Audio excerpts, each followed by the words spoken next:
What's up, everyone? This week on the pod, we are doing a Revelation Records Super 7.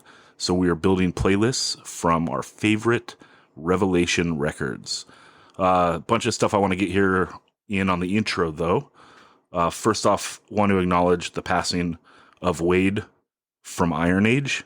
And it's very sad. You know, Texas Hardcore's taken a couple heavy losses recently. And our thoughts go out to, you know, all his friends and family and everyone grieving. And Kim Possible, who helps us out on the pod sometimes, I think she wrote something really good on her Instagram, just saying, you know, don't. It's okay to grieve for people that you don't know directly, and hardcore is a community. And you know, maybe if you don't know someone directly, they are, you know, they're one friend removed, maybe two friends removed at the most. So lots of people out there are hurting, and this year has been a rough year for a lot of people for various reasons. So I think it's important to call your friends, tell them you love them, call your family, tell them you love them, and try to be empathetic to people that are going through various struggles, and try to be supportive of everyone. It's you know, I don't know to say it's harder to be kind, but it's more important right now to be kind. You know, don't fall into bad habits of judging people, because everyone's going through a lot of stuff. So RIP to Wade. That's a big loss. And Iron Age was an awesome band. Uh, Also want to say that last Friday, the Change LP came out. And Posy Chris has been on the pod a lot, including this episode. But I got Aram here to just talk the record briefly.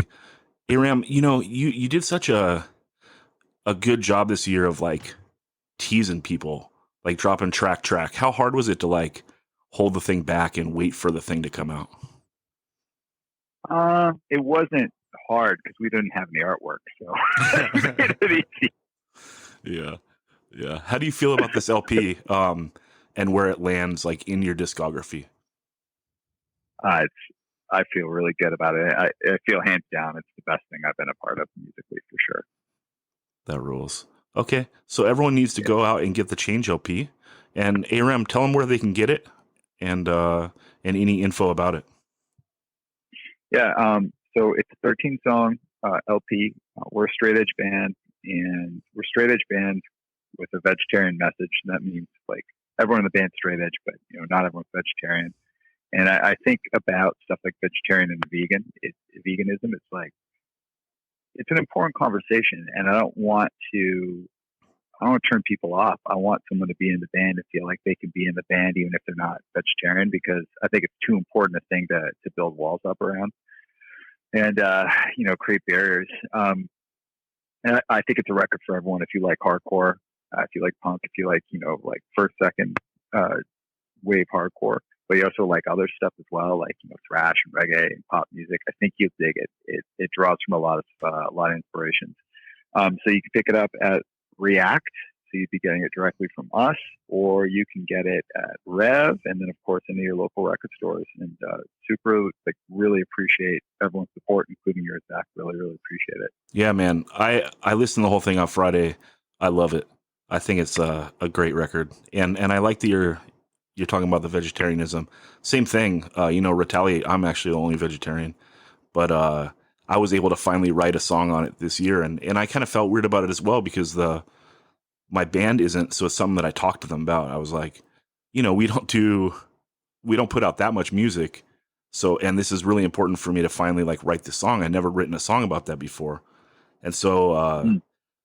I talked to him. I was like, you know, I would like to feel like I make a difference with you guys before I put this message out to the world. So I got him committed to Meat Free Mondays, and I think that's fair. So it's just important, you know. Yeah. It's such an easy thing to do, especially nowadays, to not eat meat. You know, like 24 years ago when I started being vegetarian, it was much harder, and now it's just so Dude, easy. And and go ahead. no, please, sorry, I cut you off. Oh, no, jump in. Well, dude, I like, okay, this exactly what you just said there, and what you're doing with Retaliate. Like, first of all, that's cool of those guys too. Like, cool of people in the band. Like, I understand why people get defensive about it. And it's like, when you're young and like people, well, okay, I don't want to say. When I was young, I like to be like, I like to feel like I was like very like kind of like morally proper guy, right? And so it's like things like straight edge or vegetarian or veganism worked for me. And you get older and you realize life's more complex than that. Where I got older and realized life was more complex than that, because I don't think all young people fall into that trap. But like, as I got a bit older, I just, you know what, man, I just want people to feel they can have a conversation with me, and that if they reduce their meat eating, hey, that's something, that's awesome. That's good. And if they want to go vegetarian, that's great. If they want to try being vegan, that's great. Like, I'd rather be someone that encourages them. And for me, like when I joined, I used to play, I was in the first step for like the last few years of the band, and they were known as like a vegetarian straight edge band. But when I joined the band, I wasn't vegetarian. I had largely given up being vegetarian for about 3 years, and when I was touring with Champion all over the place. And when I rejoined the band, I'll never forget what Aaron said. Like he said, it's cool that you joined the band, because I'd rather have someone that like we can help inspire and think about it, rather than someone who feels like, it's a barrier to them being in the band. And I'll tell you, like, I went vegetarian again as a result of being around those guys. And then that led me to veganism. So I think that's the coolest thing you can do, is just like, be cool about it, be vocal about it, but be cool about it. Because why not open those doors? Yeah, I don't think that you want to shame anyone, because then people just shut down. The easiest way to do it is just lead by example. And I don't mean like think you're more righteous than anyone, more so just show people like how easy it is. Like, I'm a big old fatty. I'm not starving, like this is pretty easy to me, and I've done it for a long time. So, people, open your mind a little bit. If it's something that you haven't done or you've thought about, maybe embrace meat-free Mondays, and it's just about reducing the amount of meat that we're consuming as a population. And also, like, people that are, that care about climate change. I think that you can't address that with like peeling back that last layer of the onion, which is like, we have to really actually address like the meat consumption. Anyway, so yeah, get that Change LP. And then also a fun thing, if you're listening right now still, Fred Hammer just put out, he re-released some aggression demos on an LP called SSL, Silver Strand Local. And yeah, the first 2 people that email me at 185milessouth.com and let me know which band is the best, you're going to get a free aggression LP.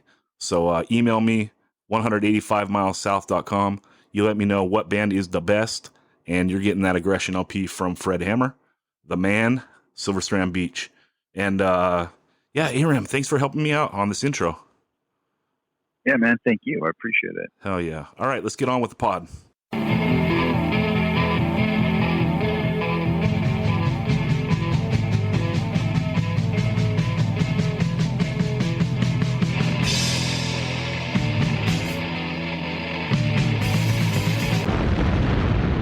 "185 Miles South", a hardcore punk rock podcast.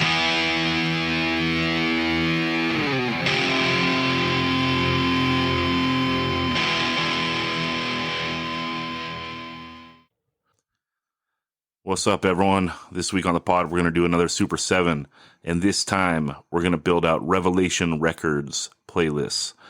Joining me, you know him, you love him, is Daniel Sant of Over My Dead Body. What's up, Daniel? What's going on? Yeah. Also, we got him back. It's Posy Chris from Champion and Change. Howdy. And you know him. He's the dude living in the present tense. He's Bedge, a.k.a. Ben Edge. What's going on, dude? What up? I'm going to try to reference a Fields of Fire song every time. I know, you're good at it. It's good. I like that. Present tense is one of my absolute favorites. Yeah, I was looking at the Fields of Fire discography today, and I don't think I have the final 7-inch. So I'm gonna have to save up. I'm gonna have to save up all my change, and once I have $2, I'm gonna order that thing. But you had vinyl come out after. Okay, so there's the first 7-inch, which is fucking awesome. The CD, which like is basically like second 7-inch worth of material, and then the first 7-inch on it together, right? And that's the one you got Correct. skate punks on. And then you do another. That's right. Then you do another piece of vinyl, and as you're like doing that record, don't you just want to put skate punks on it, dude? You know, so you can have it on vinyl. It's kind of fucked up that song never made it to vinyl. No, It did make it. It did make it to vinyl. It's What? on one of those. It's on one of the Element Records comps, like one of those skate punk comps that Eric from Element put out. I forget what it's called, like the third volume. Oh, I only have the first two. Well, another thing onto my want list, huh? There you go. Yeah, but that CD should really get pressed on vinyl. Yeah. I mean, you could fit everything we ever recorded on the one LP. If we were ever going to do anything again like that, it would be everything. I mean, it would make the most That's what you sense, should but do. not going to happen. Why not? I don't know. If someone wanted to do it, I would let them do it, but I'm not going to do it. Yeah. Well, we've got the CEO of Camel Clutch Records right here. Yeah. I don't think I'm ever going to do a record again. All right. The sprinklers are going on outside my pad, so I'm going to go close all my windows. Daniel, can you please give what the Super 7 is and what the rules are, kind of, and also you can say the order that we're going to go in, and I'll be back in 1 minute. All right. Well, a Super 7 list here on 185 is we go in like a fantasy football style draft where the person who drew pick one gets to pick it, and then that song is gone.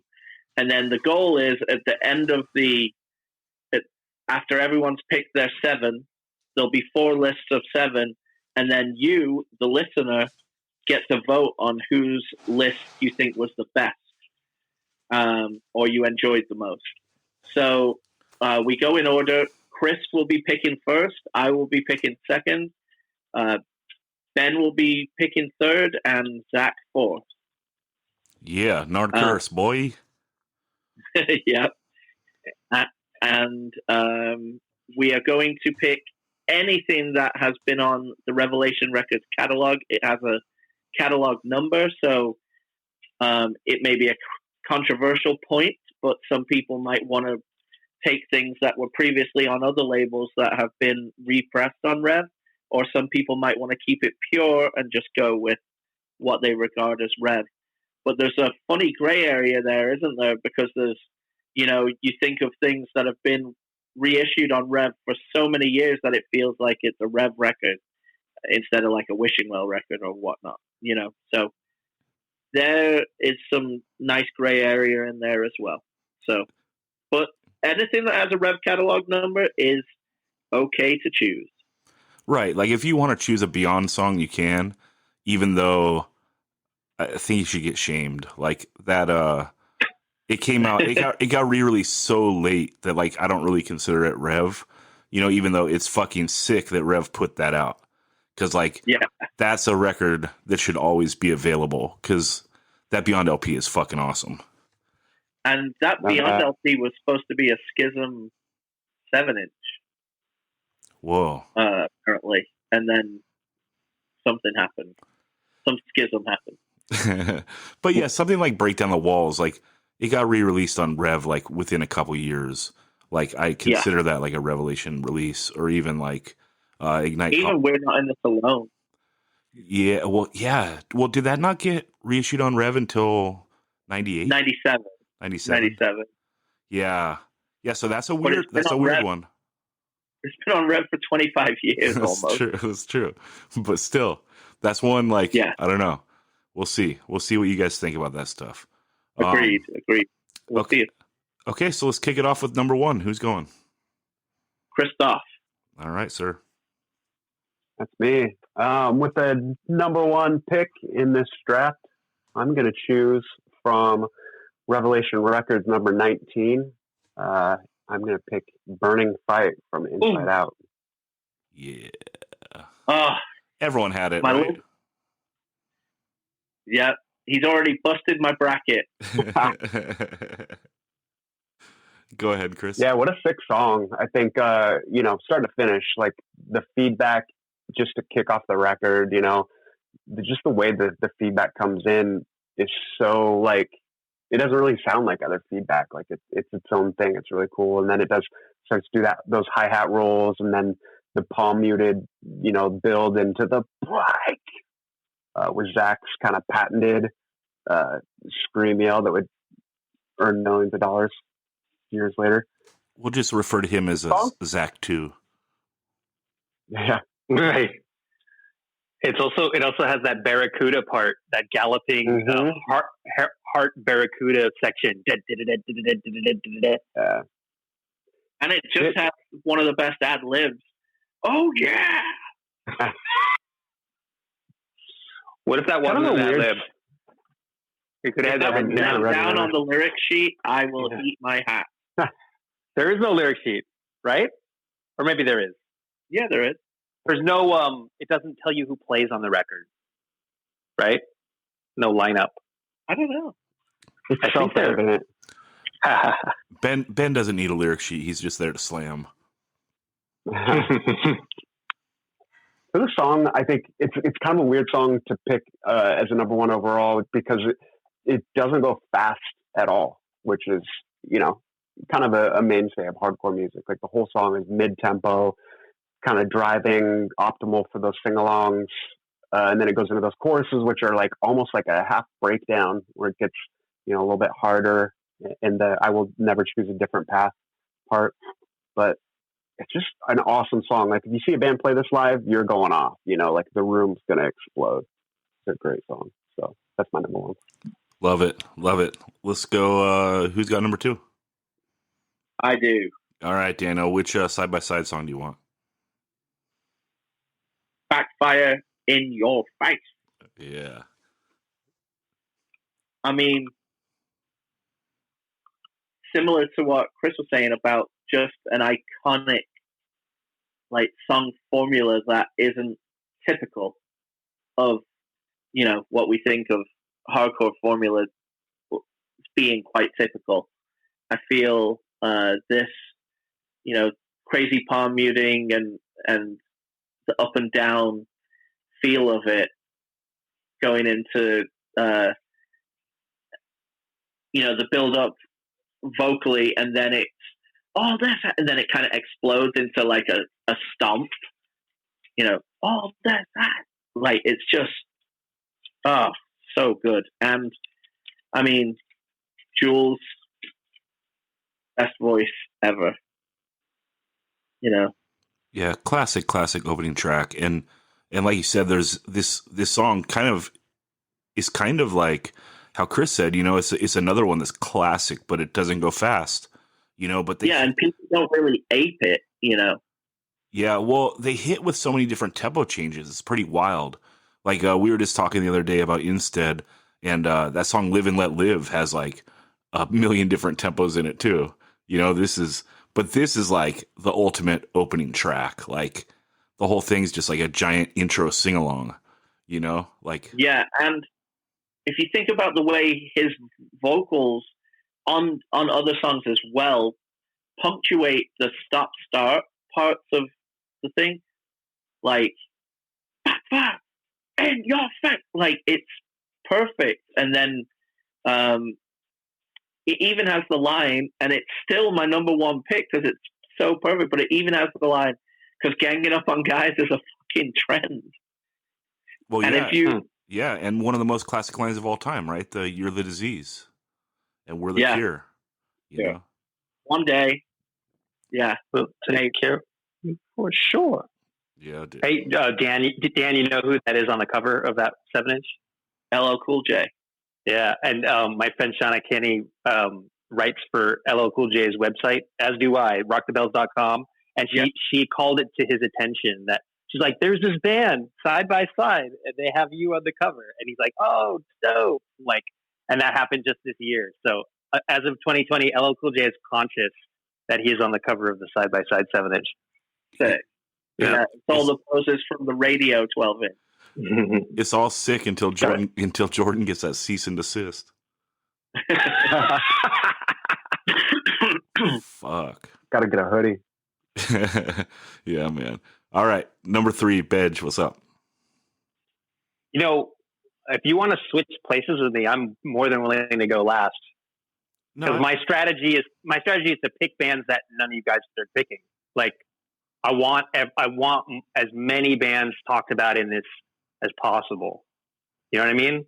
Like, I don't want to pick Gorilla Biscuits because I know someone's going to pick Gorilla Biscuits. Even though if it was just me, I would pick Gorilla Biscuits. If it was just me saying, what are the 7 best songs on Rev? Of course, GB would be on my list, but I'm not doing that. Well, I don't know. So do you want to go? It's an interesting strategy because the listener gets to vote on who has the best list. Oh, they're not going to pick my list. It doesn't matter. I just want to talk about shit no one talks about. I don't think you might be. I don't think you're being true to the exercise, dude. We might have to cut you here and call someone else. Because you're supposed to be choosing the 7 best Rev songs, and us fighting over them is half of the battle. You know, like, you're supposed to use a strategy here. Side by Side is not going to be one of it. It would be in my top 7. I'm taking a Side by Side song, but I'm going to pick one real early because, like, I got to battle you guys for it. You know, I think all 4 of us are taking one, but maybe that's not true. Maybe that's not true. But anyway, well, everything I pick is stuff I really love, so it's not like picking like B list stuff.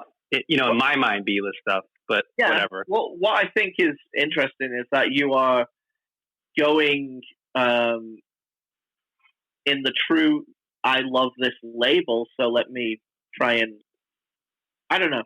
It's an interesting strategy. Let's roll with it. All right. There's just so much shit on Rev I love, like multiple generations of bands that like it's kind of like this same story arc as Discord, where you have like the first 4 years is straight up hardcore, and then it starts getting weird kind of in the middle. Like, that same thing happens with Rev, but advanced 6 or 7 years into the future because they started much later than Discord did. But so I'm going to be picking a lot of stuff from that second era where it's like the next band all these guys are in, like the ex band members of such and such. So I'm going to go with my first pick will be the song Fueling by Statue. Are you guys familiar with this band? Yeah. Yeah. So it's started by Alex and Chris from Chain of Strength. Mm-hmm. While Chain of Strength was still around, they were called Something to Say. They made a demo. Then they kind of had a little lineup shift. They recorded Filter the Infection, which is a 4-song 12-inch, which I think I want to say was recorded quite a bit before it actually came out. I think it might have been recorded in 91. Maybe I'm wrong about that, but it came out in 93. And it's kind of like this weird, like post-hardcore, almost Fugazi-ish record, but it's still like obviously made by people who are straight edge hardcore, or at least involved in that style of songwriting. So Fueling is like it's like a leftover from the Something to Say demo. They re-recorded it and made it sound better. And it's done at West Beach Studios, which was where most of the Epitaph stuff was done at the time. So it's a real clean sounding recording, but it's really powerful and it has really great lyrics. I always think of like they're singing about hardcore music in general, but I don't actually know what he's singing about. It's pretty vague, but he's like, regardless of my weaknesses, it never lets me down. And it's got all these great stops. Like, I love songs that have, like complete dead stop, and then the music all comes back in at once, or there's like a drum thing that brings the song back in. It's just like this really powerful music. And they never did a follow up after this record. That's it for them. So that's my pick. Nice. All right, I'm going Burn Godhead. This is the apex of hardcore. It might be the greatest song in the history of Earth. It's like everything led to this, like the progression of hardcore from like short bursts of energy to like people doodling off in directions a little bit. And like Burned is perfectly hones it all in on this 7-inch, and especially on this song. Like, the drumming is so tight and sounds so good. Chaka's got that like snarl that keeps it like firmly rooted in hardcore. But then like you have these like real introspective lyrics that are like poetic, but you can still like understand what he's going for. He's like being poetic, but he's getting across a point. It's not like poetry for the sake of poetry, I fucking love it. The part in the middle, like the breakdown part, when it's like goes to the clean channel guitar, and then like goes to the part with like the bass getting wild, is fucking insane. And then like coming back in, like the hear me part, you know, like just getting all aggressive again out of nowhere. It's a perfect song. It's I think we talked before that I think this is like as far as hardcore can progress while having its like feet firmly rooted in like the original sound. Obviously hardcore can be anything, you know, now. And but like to be rooted in like the original shit, I think this is about as far as it goes, like Before You Lose Me, or you're making a jump and like really creating your own path. But yeah, Burn Godhead off the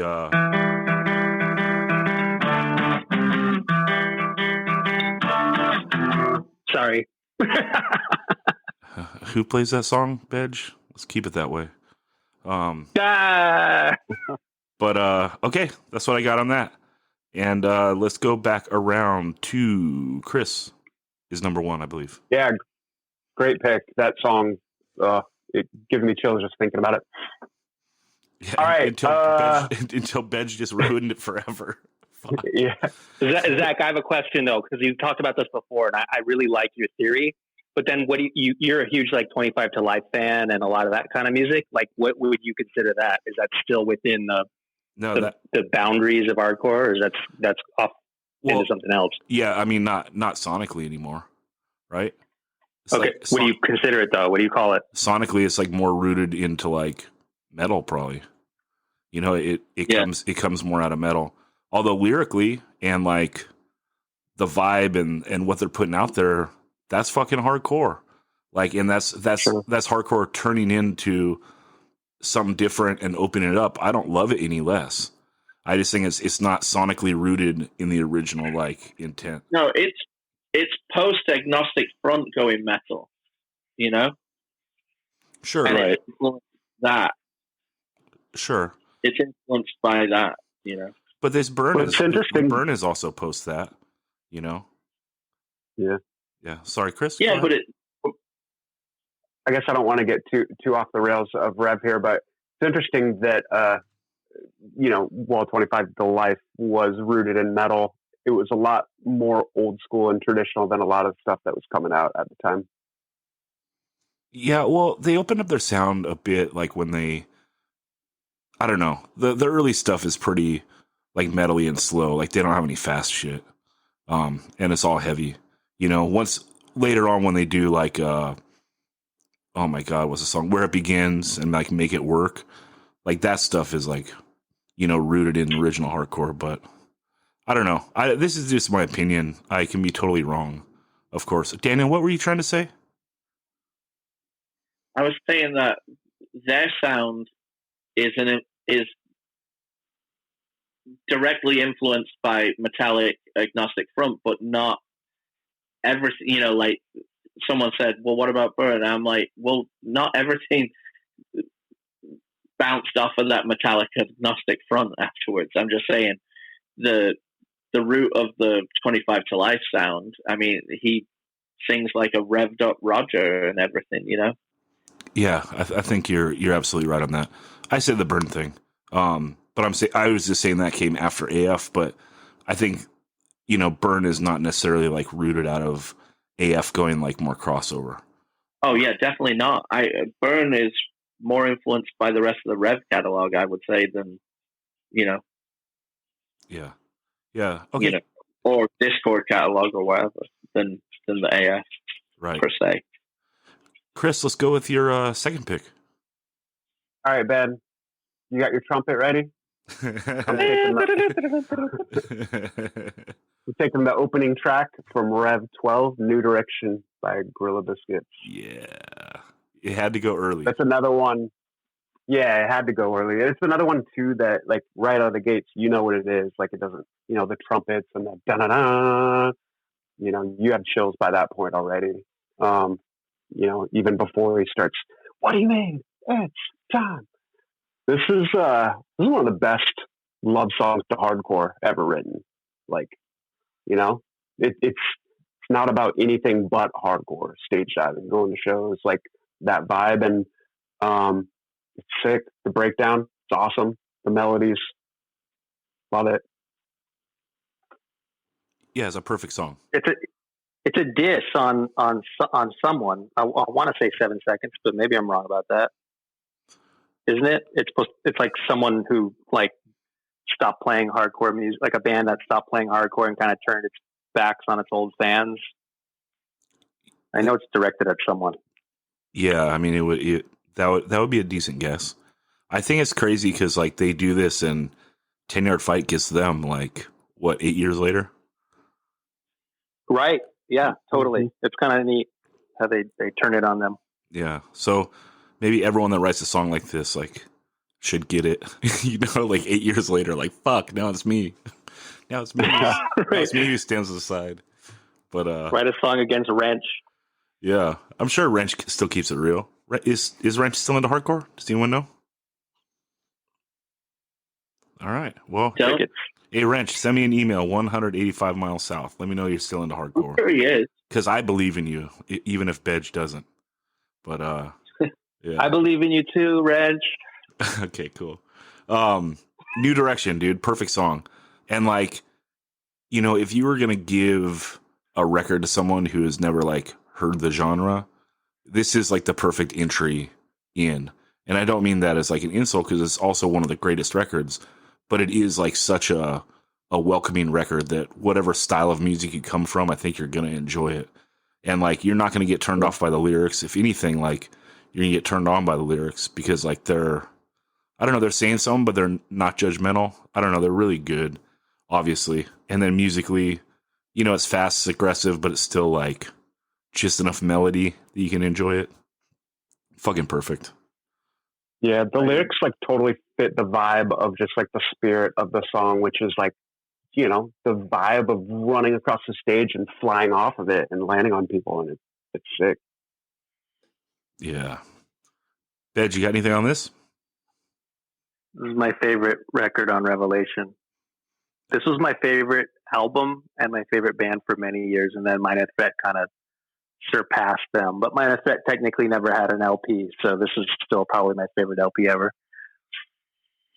Are you going to choose a GB? I'll wait and find out. I would just say you're not being true to yourself if you don't choose a GB song then. Daniel, what do you got on this?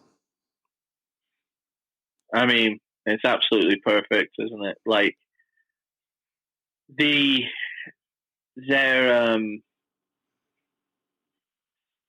like you say, just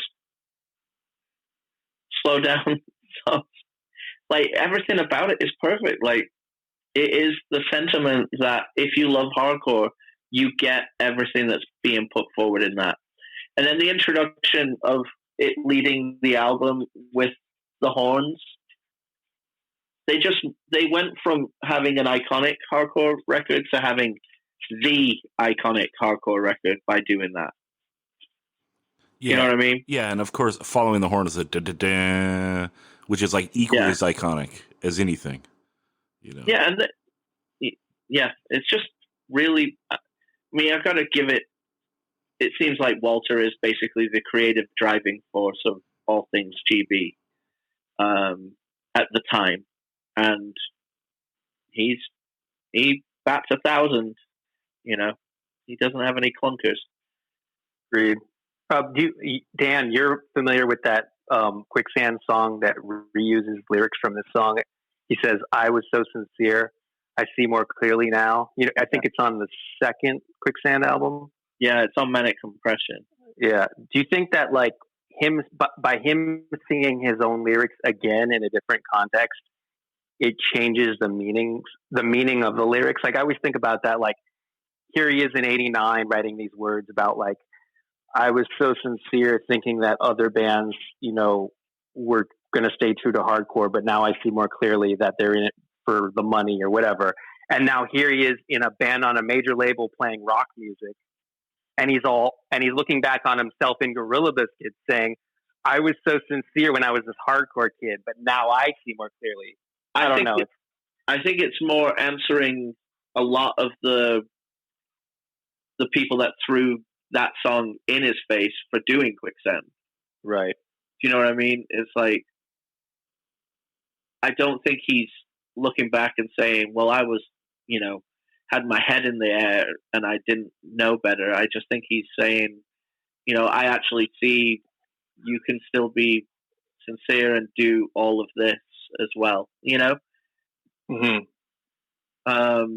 But I do remember when Quicksand were doing it. I mean, when they signed to a major label, like, and were coming around, like, there was a lot of shit talking on that, Right. Like, if you watch that Jawbreaker documentary, it just shows like people don't even think of it nowadays unless they're like real deep punk.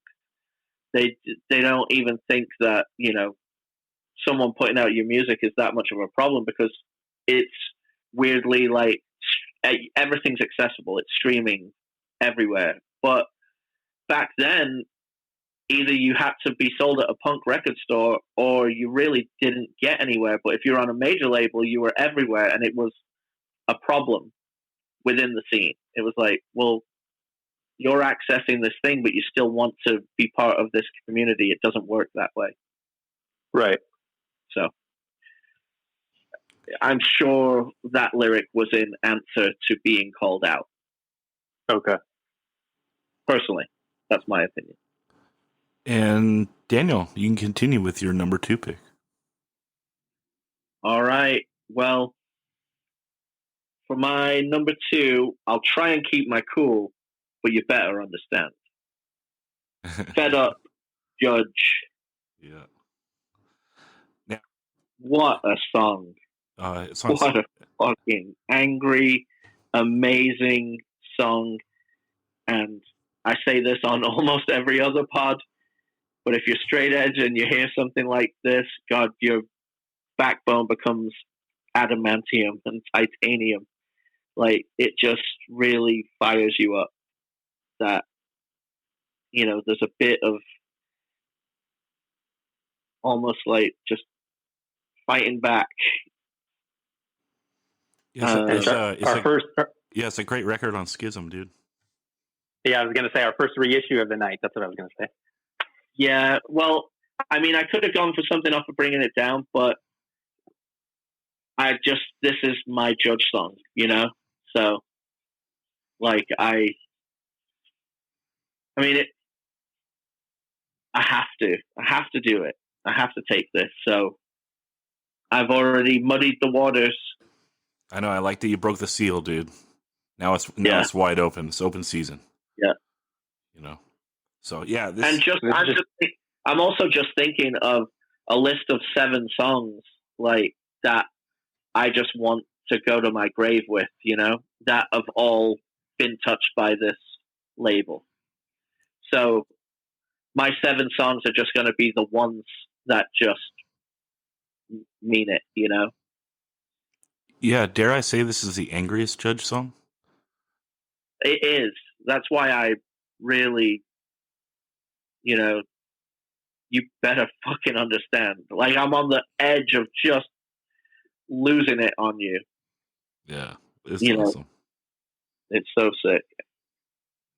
Chris, you were going to say something. And I love the... Oh, maybe What's not. That? No, whoever was singing, whoever loves the... I said I love the story arc of Judge. Like, the beginning of it is just Mike and Porcell playing every instrument themselves. This 7-inch is just those 2 guys. Yeah, I think Mike on drums and vocals, Porcell on guitar and bass, and like they came off this tour in Youth of Today, and they're getting picked on for being straight edge and being like kind of the black sheep of the larger punk scene, and they're just like, oh, these people think we're judgmental assholes. We're gonna give them what they want. Like, we're gonna throw it in their face like tenfold. So it's super angry record, and then it starts to get more introspective on the LP. But I love this 7-inch. Yeah, it's really perfect. He's quoted as saying, like, seeing Ray every night try and go into another scene and be really positive and express a thing and just be met with like, you know, fuck straight edge, like instantly every night. Because back then, you know, that's all you know about people is what you've heard down the, you know, the hardcore version of Telephone. So that's the one defining thing. And if you're not straight edge, you think everyone who's straight edge is judging you. So you instantly go on the, you know, Stella, sit down, will you? You instantly go on the attack. And so he had a tour's worth as a roadie and a tour's worth as a drummer to be like, that's it. I'm fucking angry. Let's do this. He should write an autobiography. I think it would be fascinating. He's lived a fascinating life. He was in a motorcycle gang, and like some other motorcycle gang tried to kill him. I've heard an interview with him. It's just crazy stories.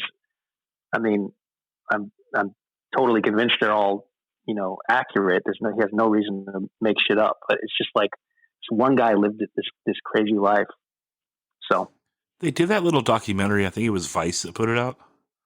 And yeah, I don't know. I think I don't know. Some people it's better like the mystery. You know, like what is he doing? Like, is he working on a tugboat? Sure. What's going on? You know, like I don't know, because they were just the mystery's always better. But if it's out there, then may as well enjoy the full story now. Yeah, I agree. Sure. The mystery is always so fun though. Like I remember, like the mystery around him and Jules were like some of the biggest. And I remember reading in some zine once from like New Jersey or something that someone had like a Jules sighting where they like met him somewhere and sold him a bunch of magic cards, and it turned out it was Jules. Yeah, like a parking lot magic card transaction. So Magic the Gathering. Yeah. So sick. That's sick. That makes him hard as fuck. Yeah, dude. Okay. Don't let him unleash that trample card on you. Okay. Bedge, let's go with your number 2. All right.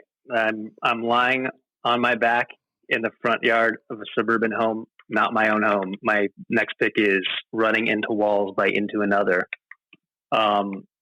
Into Another was this band that had ex-members of this speed metal band called Whiplash. The bass player was in that band. And then Drew from Bolt. Yeah, you know Whiplash? Yeah. Their LP is like one of my favorite speed metal LPs ever. Wow. Yeah. So Tony Bono, the bass player of Into Another, who passed away in 2002, came from Whiplash. And then you have Drew from Bold and Youth of Today on drums. And then you have Richie from Underdog. Yeah, he was also in Youth of Today. But yeah, he was the singer of Underdog on vocals. And he's just this incredible singer. And then they get this guy, Peter Moses, to play guitar for them. This guy had never been in a band before Into Another and had never been in a band since Into Another. And he's just this incredible, like impossibly gifted guitarist, like on the level of any like legit heavy metal shredder you can think of. And like they made this really, really strange music that was it was impossible to put into a box. And they got fans from the hardcore scene, being that they have the Revelation connection and they're on Revelation.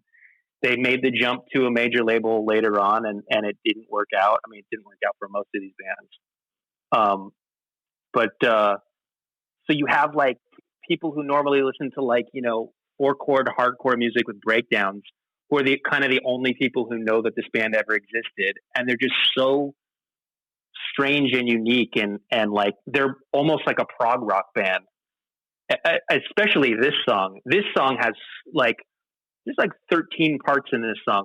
Someone was like, I hate Into Another because the first song on this album is Ignorus, and he's like, the first song on this album has like 4 guitar solos, and I'm like, is that true? And I listen to it again, and I'm like, God, there's 4 guitar solos in this song. It's just like breaks every rule, and it's so lyrically so deep. This band, I can't I can't say enough things about them and how great they are. And like, I totally understand like half the kids or more than half the kids who listen to them were like, what the fuck is this? This is bullshit, because it's like, it really has nothing in common with, the hardcore bands these guys came from musically.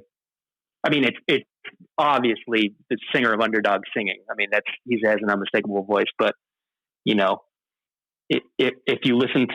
if your favorite band is Youth of Today, I completely understand that you don't get Into Another. Yeah. The way I think about Into Another is the hardcore musical version of Avocado, right? Avocado is very polarizing. Either you absolutely love Avocado or you hate it. And I feel Into Another is that. There's no one who's like, oh yeah, Into Another's cool. That almost everyone is like got a crazy star tattoo on their elbow, or they hate Into Another. You know what I mean? Totally. Yep. You're right. Yeah. There's like, I knew this guy used to always go to shows, had 4 Into Another tattoos. 4. One for each solo. Totally. One for each solo and Running in the Walls. Dan, you beat me on that one. That's so funny. You like honing in on the lyrics, knowing this guy was in Whiplash, because I had to pull up the lyrics. So the first song is called Stage Dive, and I only knew the chorus lyrics: "The thrash to kill, blood will spill," which is epic on its own. But check out this second verse. Now that you've met your match and nothing will suffice, airborne offering, thrashing, sacrifice. Stealing the show, eyes of the crowd focus on activity. 40 feet high moment of fame going down in history.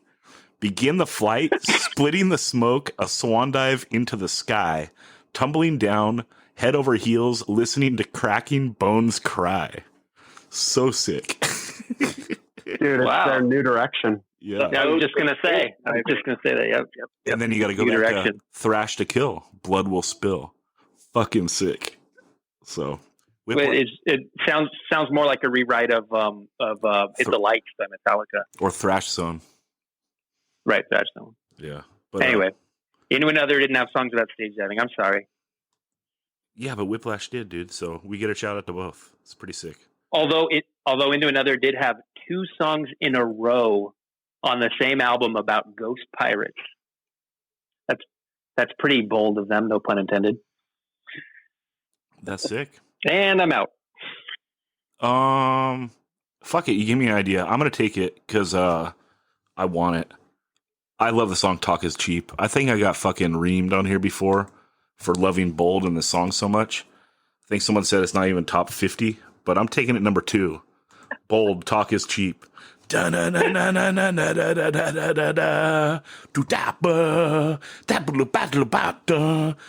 sick, dude.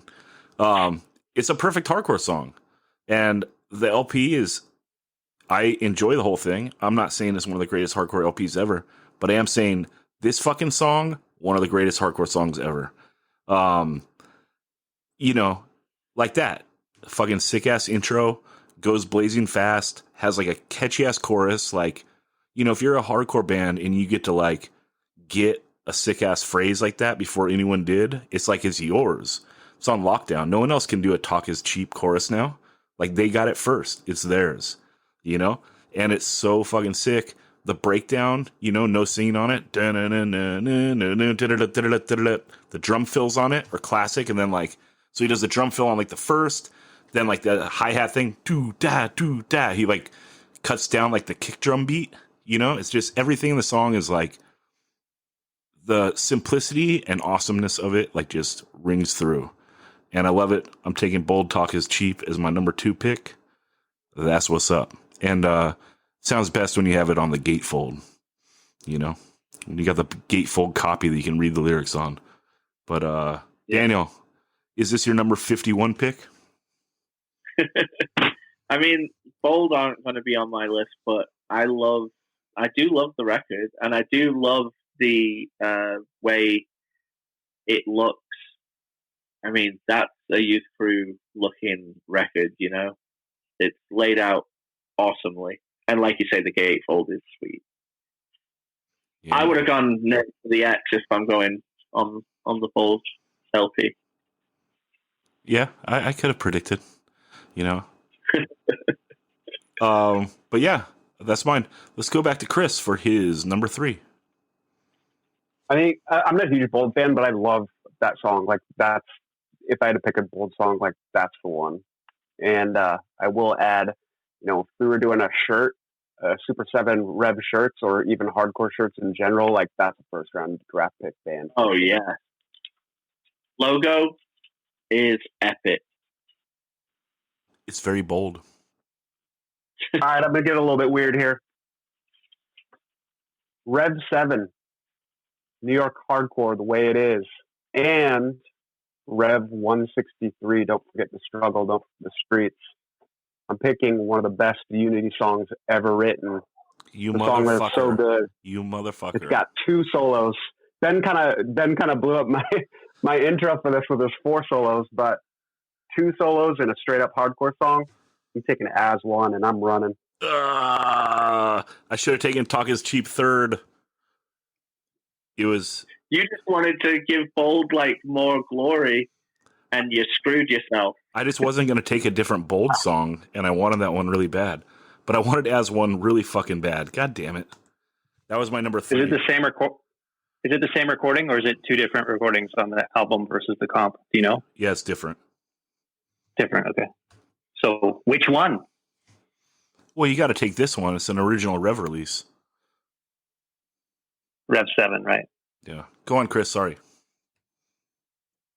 Honestly, I don't even know the difference between them, the sounds. But what a song! I mean, like Rabies' voice it's got so much character. It's unreal. Like, he's definitely got his style, but just like he does it with an attitude that's so like it's his. I also think it's sick that between the 2 solos, it has the "Think for Yourself Now" part, and then the hour with the "United We Stand, Divided We Fall, United the Faith." It's timeless. It's a perfect hardcore song again. I mean, fuck. God damn it, Chris. Okay. Who wrote it? Does anyone know who wrote it? I know. I think Todd Youth wrote a lot of songs for Warzone. Might have been him. Anyway, it was me. It was you who wrote it. Okay. Yeah, I love it. It's the ultimate Unity song. Chris is right on that. Fucking perfect. Live, just it's the flip side of the coin of Crucified. Like almost everybody in the entire venue is going to be up on stage during As One. It's pretty awesome, Sure. Yeah, it's a song that like people didn't have to like do their homework on. Like you can like learn the song off the first chorus and sing along to the second chorus.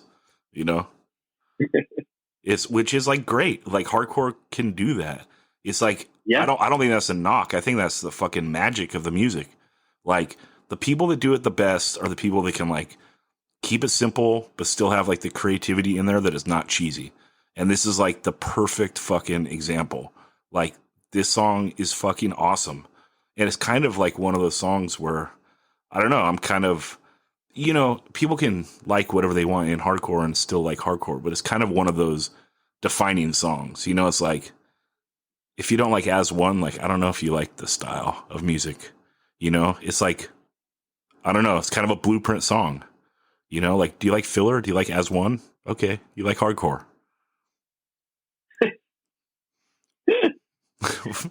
It's that simple, dude. Come on. But anyway. Okay, Chris, perfect pick. Solid steal. And let's go to Daniel for your number 3. All right, we're going to stay with Raby's voice,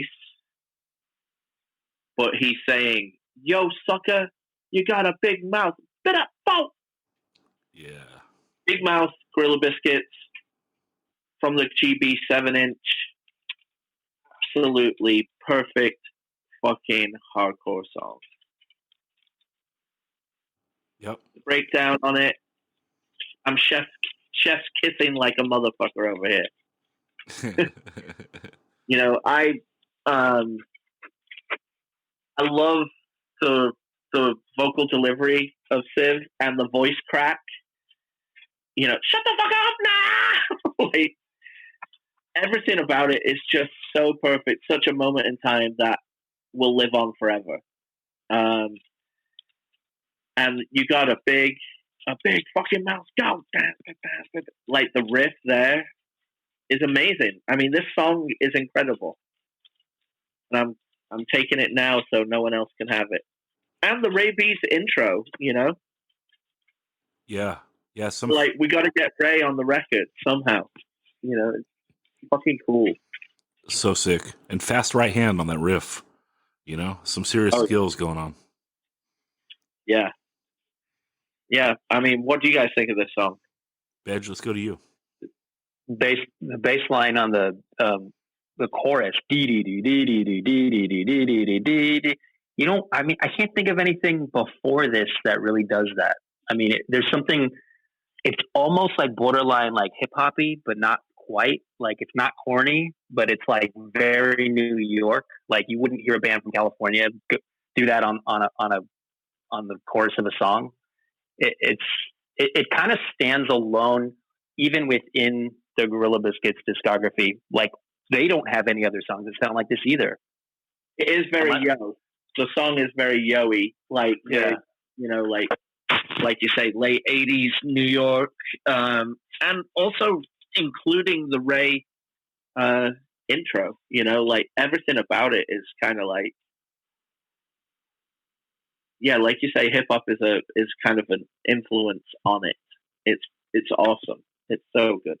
And that fucking record cover with the gorilla with the champion sweatshirt standing on the corner of St. Mark's and what's the other street? I can't remember. But anyway, it's cool. I mean, if we're talking iconic, like, it doesn't get any more iconic than that. Chris, what do you think about the song? And I think it's a cool song. It's fun. It's not one of my favorite Gorilla Biscuits songs. I think there's about a dozen or so I'd take over it, but that's really just a testament to how many good songs they have. You know, to be quite frank. Shots fired. Well, I take every song on Start Today except for Start Today over it. No. Cats and Dogs. Yeah. I take everything except for the song Start Today over it. I'll take this. I probably would too. I'll take this over the song Start Today though. But okay. So you hate Start Today? Don't hate it. Finish what you started and hold your. Don't hate it. I'd rank it probably number 20. And I love all the GB songs. So it's still there. It's still GB. It's still fucking great. But it's a testament to how many good songs they have. Yeah, agreed. All-time one. Yeah, every GB song is good. Every Minor Threat song is good. Every Youth of Today song is good. There are not that many bands who made, like, you know, more than 24 songs that you could say that about, where, like, every song's good. Slut is not good. Well, that's your opinion, man. Anyway. And Ben, continue on with your number 3. My number 3, it's another sunny day in sunny Southern California, and my third pick is Page by Farside. This is off their 1994 album Rigged. Farside is another one of these bands that I'd consider like a second generation Rev band. We're well into the 90s now, and it's like you've got Kevin Murphy, who was the drummer of Head First and the guitarist for 411, who's on guitar here.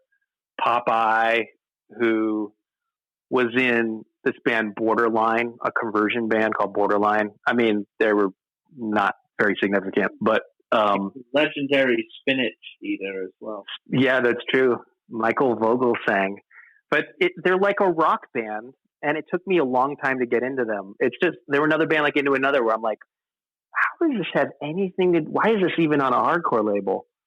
And then it hit me like, this is really good music. And then the thing about Farside is you have Kevin Murphy writing a lot of the songs and singing a lot of the songs, and you have Popeye, who's the main guy, who's writing and singing too. It's almost like the Beatles, the way like McCartney would sing his own songs, and Lennon would sing his, or like Husker Du, how you had like Grant Hart and Bob Mould like singing their own respective songs, and like I don't know, they're another one of those bands that like they never found a wide audience that like outside of the hardcore scene who they kind of should have found. Not that they were really trying their best. I think they turned down a lot of major label offers. But this song is really good. It's like it's hard to describe. It's like a kind of like a slower rock song about heartbreak, and I don't know. It's a great song. Has anybody ever seen Farside in this group other than myself? Am I the only one? No, I saw them. Yeah. What did you think of them? I never was a big Farside fan. At the time Farside were going, I was really, really into very hardcore, pretty much, which is funny because I was like super into Britpop and stuff like that. But if it came to my independent punk stuff, I wanted it to be crazy at the time, Daniel was listening to either Destroy the Machines or Punk and Drublic exclusively. or urban hymns. Yeah, there you go. Farside, there's some Farside songs that I love. Like, I can't hang with all of them. And listening to a record, like one of the records, is listen to one of their albums, like I'll skip through a lot. But like, they have some songs that I absolutely love. Like, I Hope That You're Unhappy is like one of the best bitter breakup songs like that has ever been written, in my opinion. Totally. That and that last album, The Monroe Doctrine, it's like all over the map style wise, but it's kind of like it works. I don't know why. Like it shouldn't work because it's there's a death metal song on the album. There's fucking acoustic songs on the album. Like it doesn't make sense on paper, but it's totally like they're just putting it all out there. I would also say, like Into Another, they're a band that has like a cult. Like, they don't have a fan base; they have a cult base. Like, people that like them love them. Yeah, they're their favorite band. I'm definitely part of the Farside cult, as well as the Into Another cult. Now, Bedge, I got to say, there's 3 things I love about you. Number 1, skate punks. Number 2, you always do your homework. Number 3, I can let you go, and I know you're going to talk long enough for me to be able to go and make a cocktail. So my number 3 pick, I'm going back to the last album that Chris had referenced in the Steal from Me, and I am taking Breakdown Sick People. It's one of the greatest hardcore songs ever, one of the best demos ever, and it appears here on a Revelation record. Kicking, grabbing, fighting to get out. My only release is when I get smashed. So fucking good.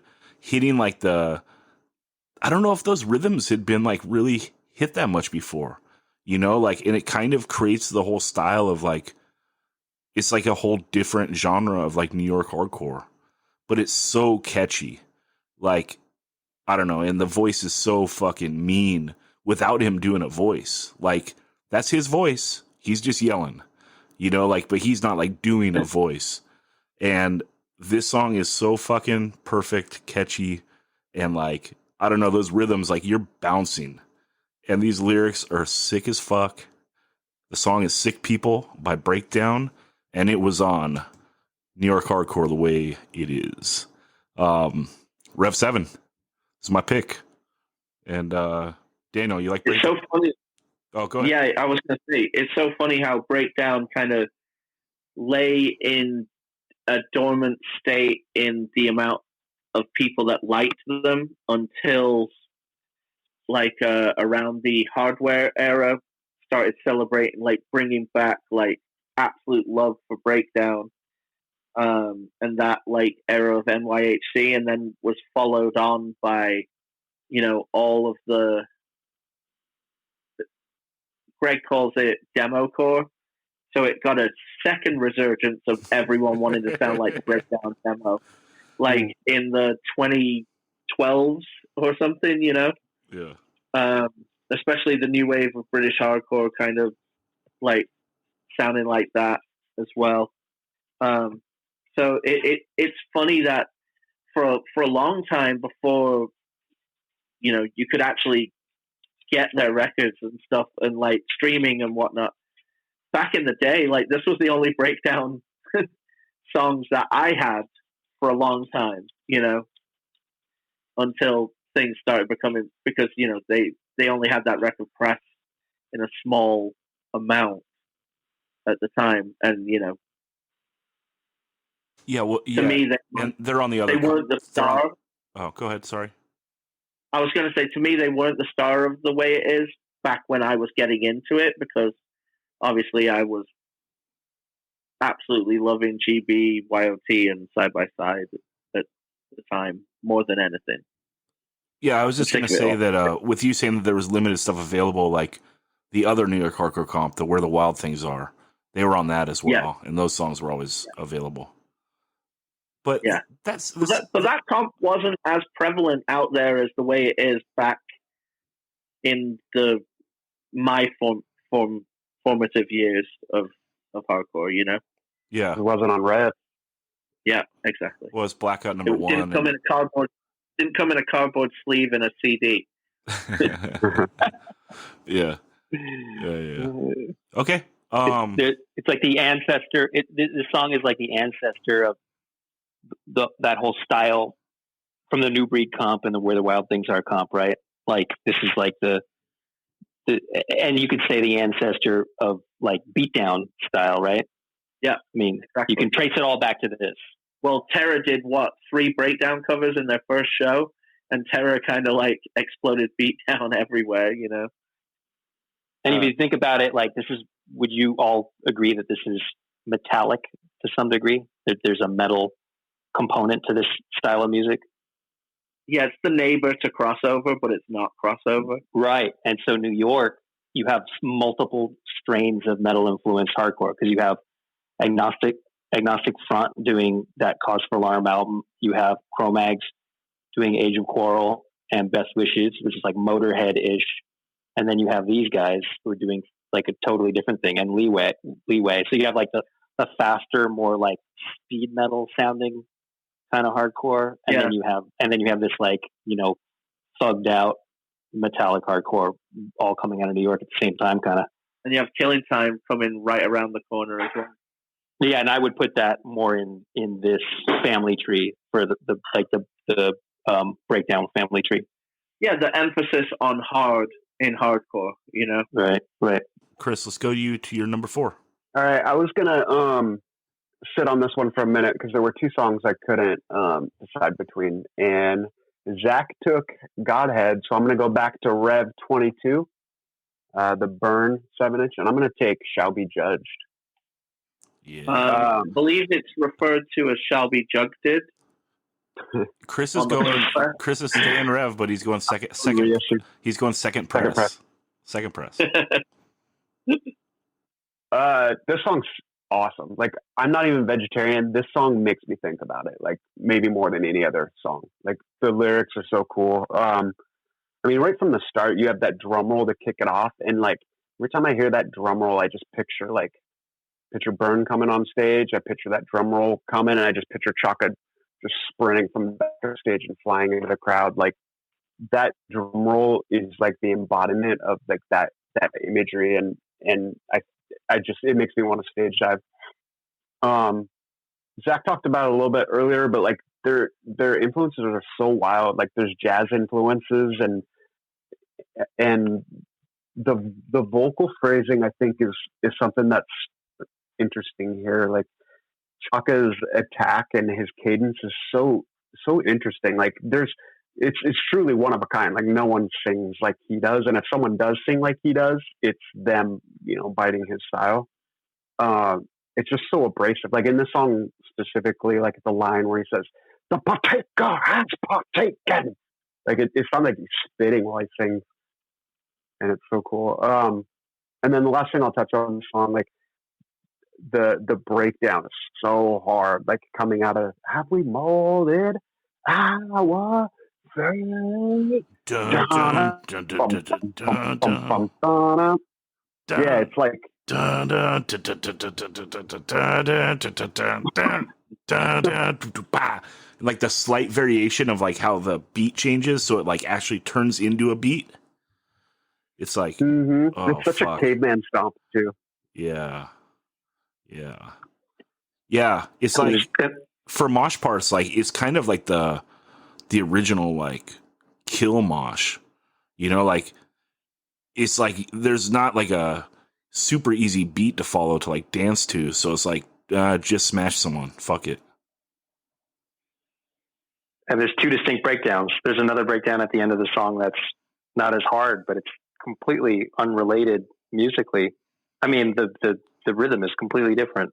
You know what I'm talking about? The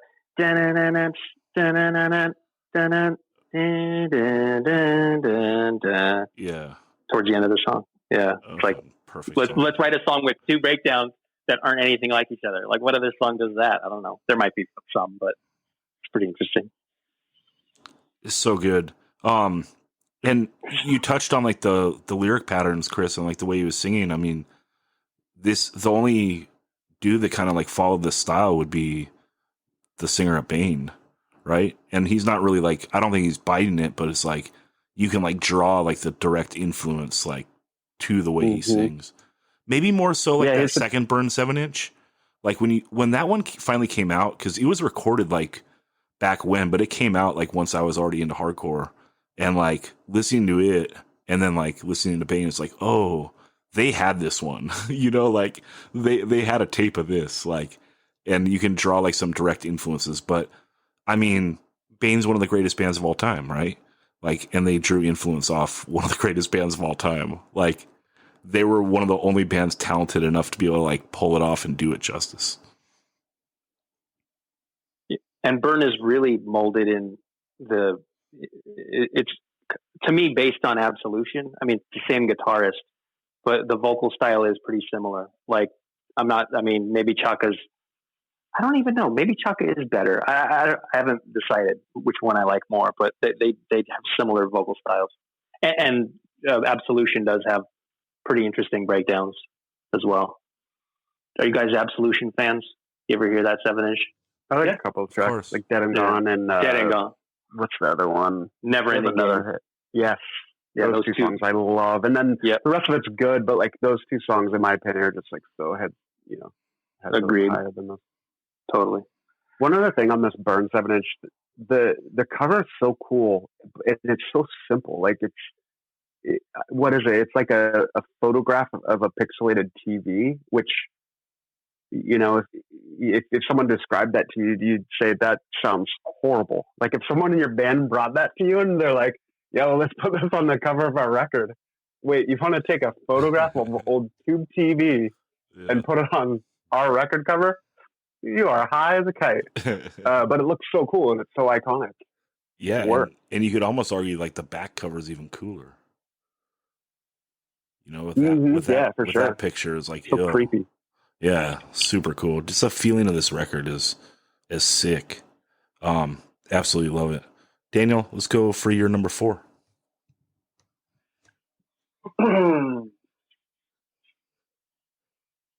Did we lose Daniel? No, I'm here. I'm just mulling over which I'm going for next. The dramatic pause. The mulling is the best radio ever. Well, it invites the listener into a full mull.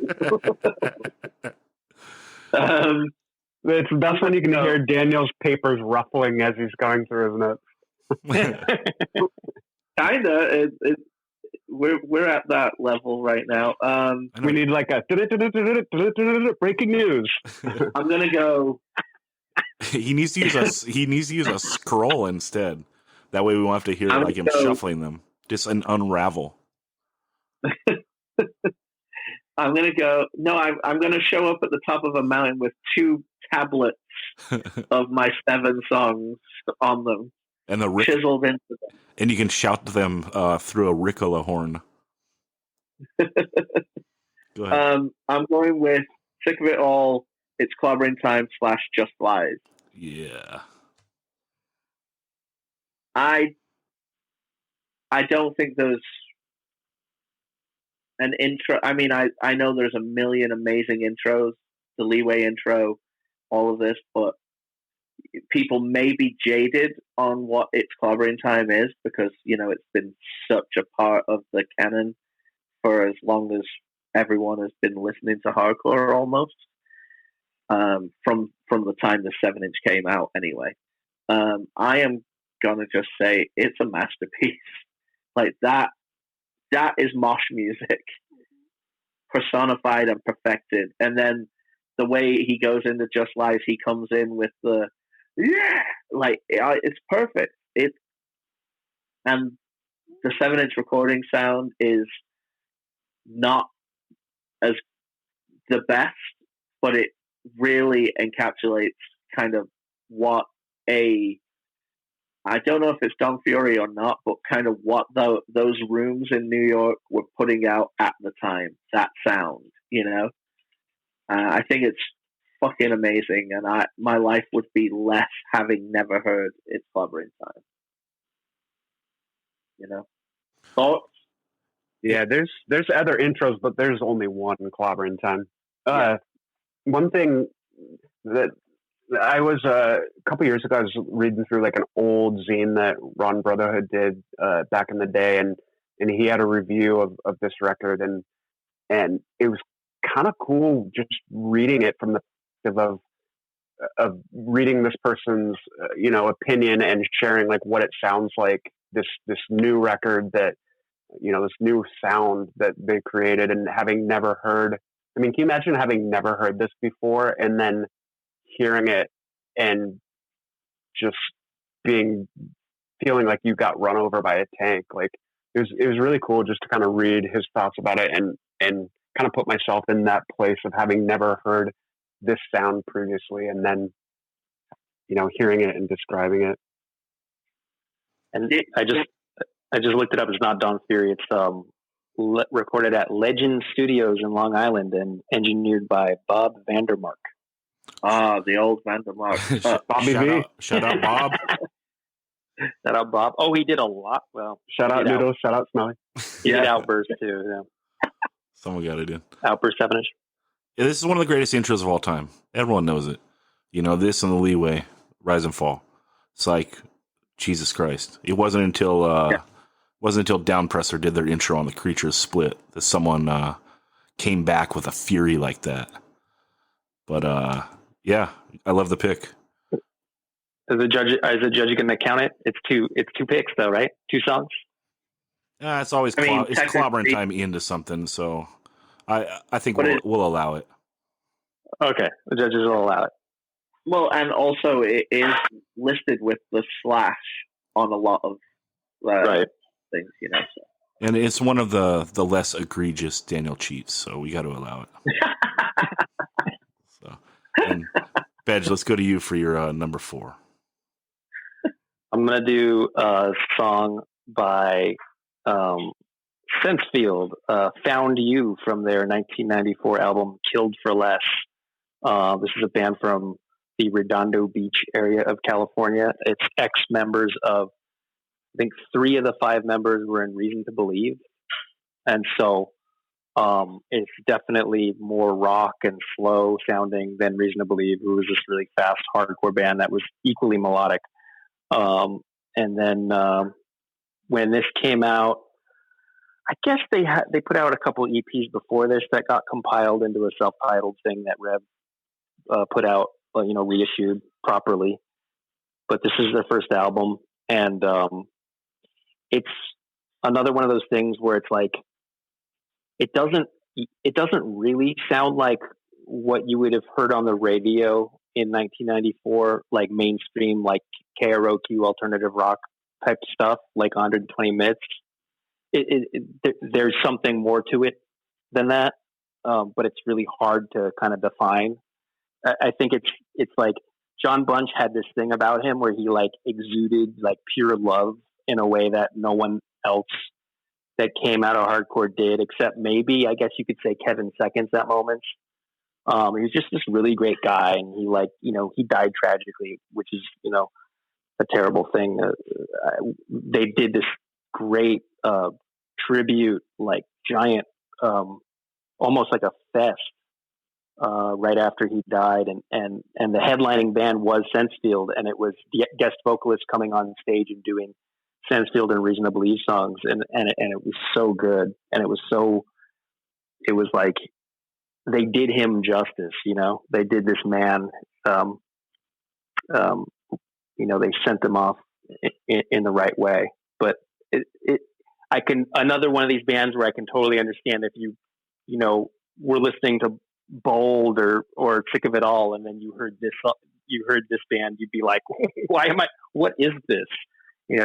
I like Revelation has more bands that like took me lots of listens to get into, and then finally became like fanatical about than any other record label. Maybe Discord, equal to Discord, but like I always think about in the streaming era, like you don't have the patience for that. But if you buy a $14 or $15 CD, you made an investment. Like you want to like the thing you bought because you just spent money on it. And like that factor doesn't exist anymore. So it makes me wonder, like, would some like 16-year-old kid in 2020 ever get into any of these bands that take like a while to listen to kind of get? End rant. That's a crazy point about the digital era, because like I do remember just like going into a record store and like buying cheap 7-inches that looked hardcore. It's like, oh, it's $2. It looks like a hardcore record, and then like. Not only, maybe you don't even like a fucking song on the record, like you like a part, but you're going to like listen to it over and over to like try to like it. And now it's just like the absolute opposite, because everything is at like the tip of your fingers, So like you almost have to dislike stuff. Like, oh, I listen to something new. Ain't got time for it. You know what I mean? It's like the exact opposite of before, where it's like, you buy something, you want to try to get your money's worth, even if you don't fucking like it. It's like, I'm going to try my best to like this fucking thing, Yeah. Like if I bought Nostradamus, or if Nostradamus had come out in the time of now, the amount of chances I would have given it. But when I bought it the first day it came out on, CD and LP, and listened to it like nonstop to be like, oh no, it's still good. He's still good, instead of. But then you go through it, and then it becomes, well, I'm going to listen to these 3 songs on it over and over again. I straight up starts to happen, I straight up did that with a new Nas record yesterday. Yeah, like I put it on, listened to a few songs, and I was like, nah, not feeling this. Yeah, probably won't listen to it again. Yeah, and he's the ultimate guy who has like other than the first album, all his albums have like between 1 and 3 good songs on them. Oh, you're so wrong. I'd say like 5 and 8. 5 and 8. Okay, 5 and 12. What's written only has a couple that could even slightly be considered not good songs. Wait, which one? Not all the love songs. Wait, Daniel, say that again. I said it was written. It only has a couple that could be considered not good. Yeah, and also Lost Tapes is like near Lost perfect. Tapes is amazing. Yeah, and Stillmatic, I think as well. Yeah. So I mean, that's Stillmatic is real return to form. I really like that last EP he did too. Oh, I hated Kanye that. one? I hated that one. Yeah. I love it. I hated that one. But Life is Good has like a few songs I really, really like. Yeah, the Car 54 or whatever it is on this new one, Blue Car. I can't remember what it's called. It's a good track. That sounds really good. Yeah. Yeah, he's always going to have some gems, but there are. I mean, that's 4 I think that are great. Can he just do a record with DJ Premier and just make us all happy, please? Please. Or retire, like you said. Or just retire. I don't think he should retire. There's like, he's too much of a genius. It's going to be interesting to see like how dudes transition. Like they're around 50. Like, what do you transition into? Um, Well, what are you at 65 or 70? You know, that's Right. going to be weird to see. well, that's why that first Lost Tapes is so like brilliant. There's like some kind of out there stuff on that record, but it's like perfect, you know? Yeah. Like that Keep It Original song, like that gets fucking weird, you know, but it's like perfect Nas. Or the song you like, Daniel, you like the one about being in the womb a lot? Yeah. You know, that one's wild. So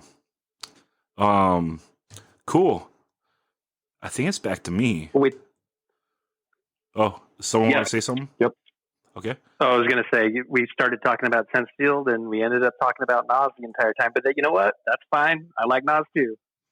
Well, the one thing I will say about Sensefield is they laid a lot of the building blocks for bands that would be very big with that sound just a few years later. Like who? Well, I mean, Lifetime did it even more, but saying like Saves the Day and bands like that, bringing pop song sensibility, rock song sensibility into that scene, especially ex-members of core bands doing that sound as their next band. Right. I don't know if Sensefield really gets name checked the way Lifetime does, though. But Because Lifetime's still a fast punk band, you know? Yeah. yeah, and Saves the Day was I feel too, like they the were first kind of one. around at the same. They're kind of around similar time frames, though, right? Yep. But a Sensefield really influences like a Texas Is the Reason, you know? Mm-hmm. Oh, and by the way, Sensefield, I saw them below Texas is the Reason off the stage at the Whiskey, and I guess it was probably around 1996. And it's funny that Texas got a lot more popular, at least at that time. Well, Antimatter was a good scene. Right. I saw Texas is the Reason play San Diego. I was like down here one time. I think I was like 17 or something, maybe 16, 17. And like they were playing Soma with like some bands. And someone told me to go, like, these bands are good and you got to go. It was the most boring fucking show I've ever been to in my life. It was with Pedro the Lion. It was with that Man Will Surrender band. Are they a Rev band too? They had someone from like Chain, No. I think. Yeah, Frosty. They weren't on Rev. They were on Revolution Records. Mm. I Yeah. thought that's what we were doing this pod on. Yeah. But the weird thing about Texas Is the Reason is that I like their records. I like their songs a lot, and I've seen them play, and they play the songs perfectly, but they're still boring.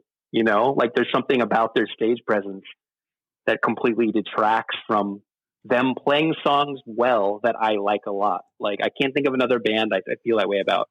The thing with Texas Is the Reason is if you already got the in-flight sampler, like you got the best Texas Is the Reason song by a billion miles. And so I feel bad for everyone that got that sampler like myself and was like, oh my God, this song is incredible. And then you get the record and you're like, oh my God, no songs are as good as this one. Is that Back into the Left? I can't remember the name of it now, but Which song I like? All right, I'm going to go my number 4. I'm going to get a little out of bounds too. I think I'm going to go Underdog Say It to My Face off the Demos record. It got re-released by Rev in 91. It's off the True Blue demo. And like Sick People, it's like a blueprint ass fucking song. It's like super like bouncy,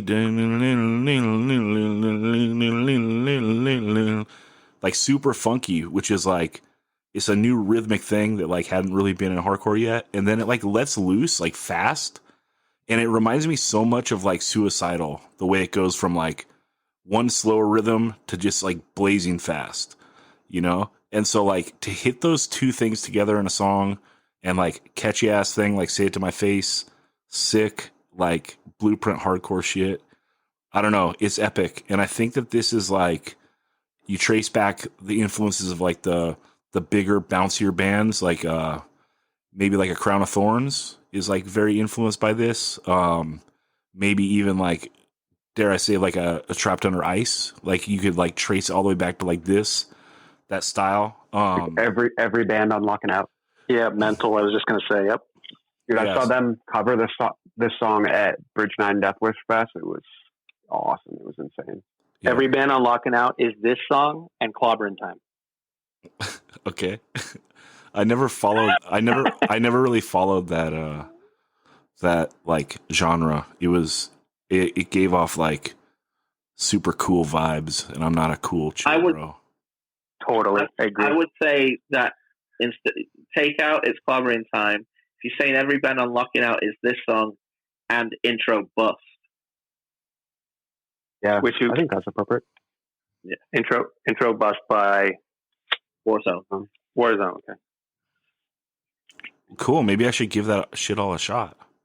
Maybe I'll love it. Zach, do you know the answer to this? Like, Underdog has a self-titled 7-inch from '86. Are those different than these songs? I mean, it's the same songs, but is it a different recording or is it the same recording? I think it's different. Like, this is the demos of that, right? And there's more songs on it. I think that 7-inch is only a 4-song 7-inch. And this demo, I think that the Rev thing is 2 demos, and it's like basically LP length. So I think it's different, but I couldn't tell you for sure. Right.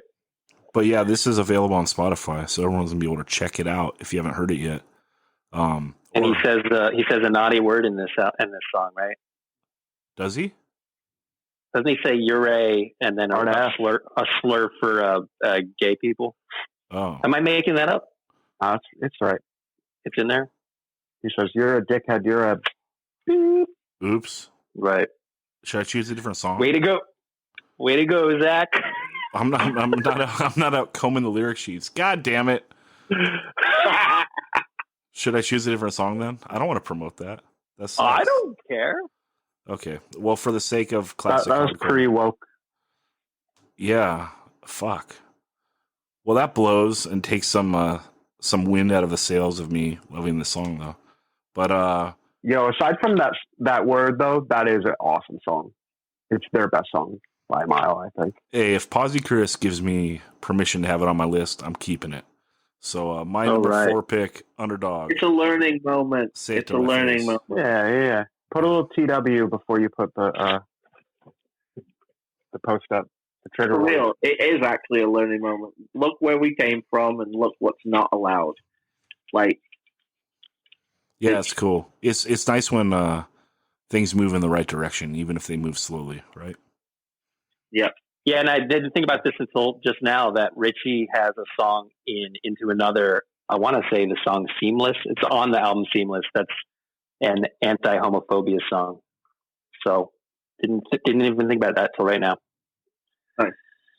We progress. Which we all know we did anyway. Oh, and knowing is half the battle. Yeah. All right, let's go back to Chris for his number 5. All right, it's the 5th round, and I don't think anyone has chosen a Youth of Today song yet, which probably for the reason as me, there's so many good Youth of Today songs that you can just wait, and maybe even get your best one, and if not, how far behind is that second or third best one?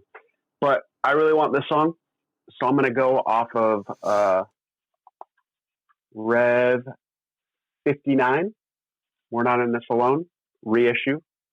Originally on Caroline Records. Flame Still Burns. No, I'm going Oh. to put it Slow down. aside. Yeah, that's All the right. shit. All right. This song is all about the breakdown. Like, it's a great song, but the breakdown makes it. Let me back up. It's a good song. The breakdown makes it a great song. Like, from the moment where he says, "Fuck, I thought we were on the same fucking side. What the fuck?" And then I know what I'm shooting for. I know how I felt. I don't gotta fucking prove it to anybody. I proved it to myself. Like, that is one of my favorite hardcore lines of all time. Yep, And me too. it's so cool. Yeah, because it's like it's so positive and like pissed off at the same time.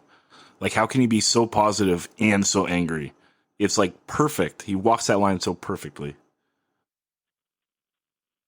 It's kind of like "Eye of the Tiger" by Survivor. It's got that dan dan dan dan. The breakdown a little bit. You hear that? Maybe I'm just Oh man, everything on that record is amazing. Like, That's and right, Put It Robbie. Aside is amazing. Ah, I'm Yeah. with Chris though. Like gradually over the last like 10 years, this has become my favorite song of theirs, or the song I feel like listening to the most. We're Not in This Alone is the best LP. It's the Right. best. It's Yep, the I best. agree. It's Yes. the best. But the two that I want are on Break Down the Walls. We're gonna see if I can get them. If I can get one of them, I hope. I'm sure you will.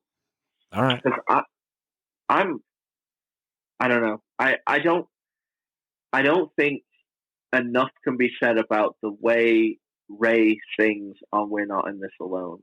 Like, it's an absolute perfection of a hardcore vocalist. You know? It's so Yeah, it's so tuneful, it's energetic, it's just it's so, well, depending which mix you're listening to, but it is perfectly riding above the music, you know? Yeah, his vocals are one that took me a while to get into. Like, you know, Ben and basically everyone was saying earlier, like when you buy a CD and you know, I bought Break Down the Walls and like a live CD that was on Lost and Found, and I really didn't like it for the longest time. And I still listen to it because I like the music, but I just didn't love the vocals. And then just like overnight, one day it clicked for me and I put it on, and I went from not liking the vocals to thinking like they're the best vocals ever. Well, the vocals on Break Down the Walls compared to the vocals on this, it's like a wild, caged animal on Break Down the Walls, you know, compared to like a bit more of a synthesized approach on We're Not in This Alone. You know what I mean? Mm-hmm. Like, Break Down the Walls is intense to listen to because no one sounds like that. It sounds like a panther. Yeah. I just remember in the late 90s, like loving this stuff so much and, you know, liking the revival stuff. There was this style, but all the singing was so safe on that stuff. Like it was still catchy and I loved it. But like in my head, I was just always thinking like, could a band like Youth of Today ever be like that popular again?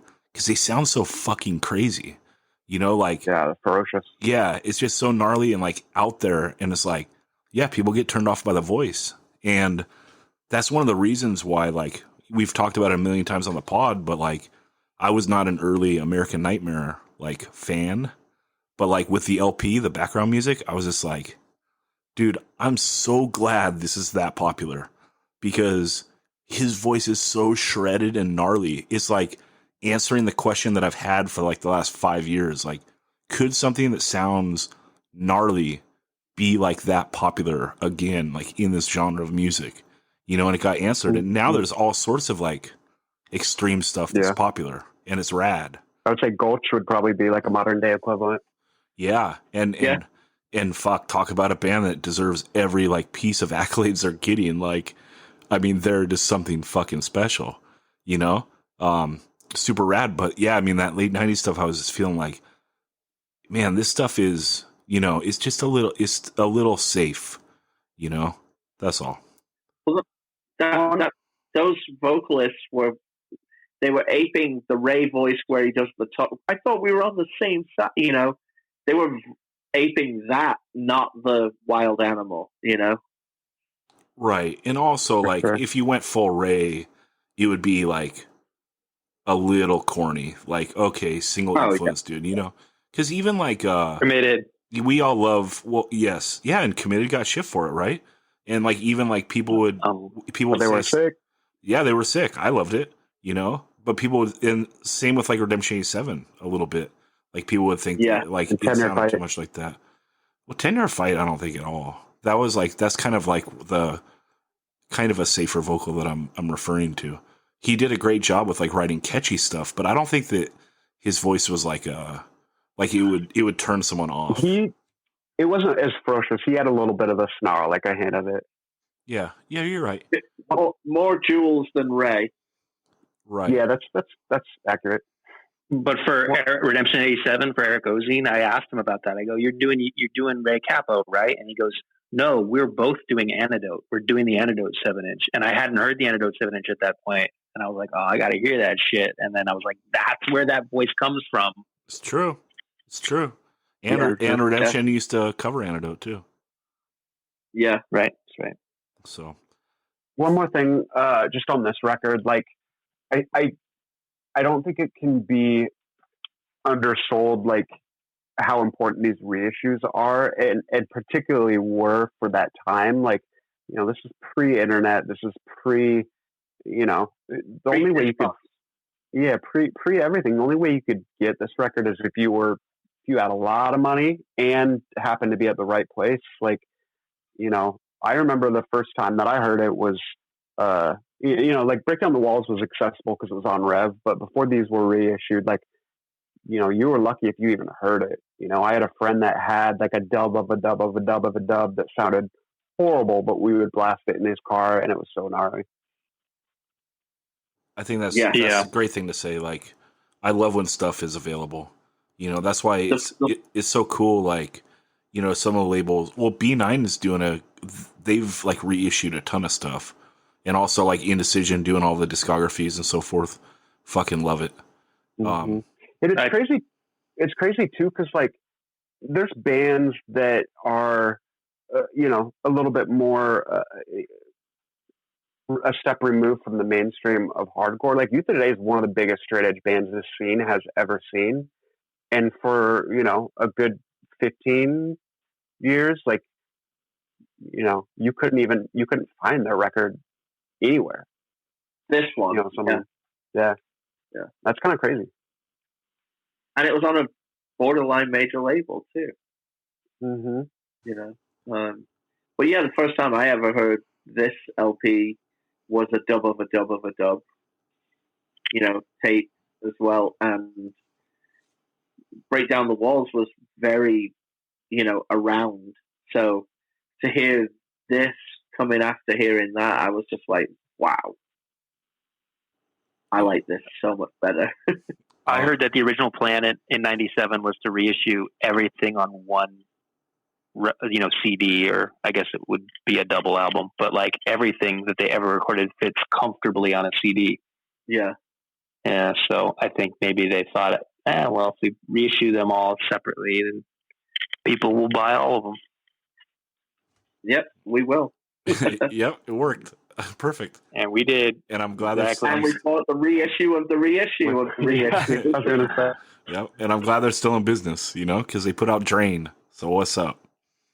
Yeah. Okay, let's go to Daniel for your number 5. I am freaking out right now that I only have 2 picks left, and I've got like 20 songs listed. You got 3 picks left. You have three picks left. Oh, okay. Thank God. But it doesn't really matter. I still have 20 that I can't get in. Okay. Sorry to Mull. I don't know if I want to be a dick and pick one more side-by-side song because I just think they're the best ever. But I'm not going to. I'm going to I'm going to go Chain of Strength, Never Understand. All right. I think it's the best Chain song by a mile. The bass solo in the middle of it is so fucking good. If we're talking, we've talked about this before, a touch on other things, but Kurt's voice is unbelievable. Like, some of the best hardcore vocals ever. Some of the most urgent hardcore vocals that are just perfect. I mean, it's a shame that he's lost his fucking marbles in nowadays, but, you know, I guess that's what happens when you sell out. But yeah, Never Understand. Just unbelievable. What do you guys think? I think it's phenomenal. This is the one that goes Yep, right. A solo I'm talking about. Yeah. Yeah, there's a Youth of Today song that does that on Break Down the Walls. It goes Yeah, What song is one that? family, right? One Family. Yeah. And I always think like oh, it's like when you've heard that Youth of Today song so many times, you hear this and expect it to go that way, and then it doesn't. It's cool because I guess they're influenced by the Face a lot and by like DC as much as like who their contemporaries were. You know, Youth of Today type bands. Just, shit rules. What do you think? Never Understand by Chain of Strength or Never Understand by Jesus and Mary Chain? Dan, what's your pick? I'm going Chain. Ooh. Like, Jesus and Mary Chain, it is so good, but what makes it so good is that there's that little tuneful part in just the cacophony of noise where the Chain song all the way through, amazing. Right. But it's close, and it is a good question. Okay. Yeah, that's my favorite. All right, Bedge, let's go to you for your number 5. Number 5, I'm going to go back to the East Coast. I've been drinking all night, and I've been thinking something just ain't right. Super Touch with the song Engine. This is the first song off their only album, The Earth is Flat, which I believe was supposed to come out in 1990 and came out probably early 91. Super Touch is they're kind of like, they might be the first hardcore band to just go full rock. You know, like by the time they do this album, there's not much hardcore left on their records, on their songs. Post-hardcore band, maybe? Yeah, I mean, I guess in this little scene, but there's people in the early 80s who are already the same dudes going for hardcore under the same moniker. Perhaps. But I mean, like what we think of as like that Quicksand kind of era of post-hardcore. Right. This is showing their chops. Yeah.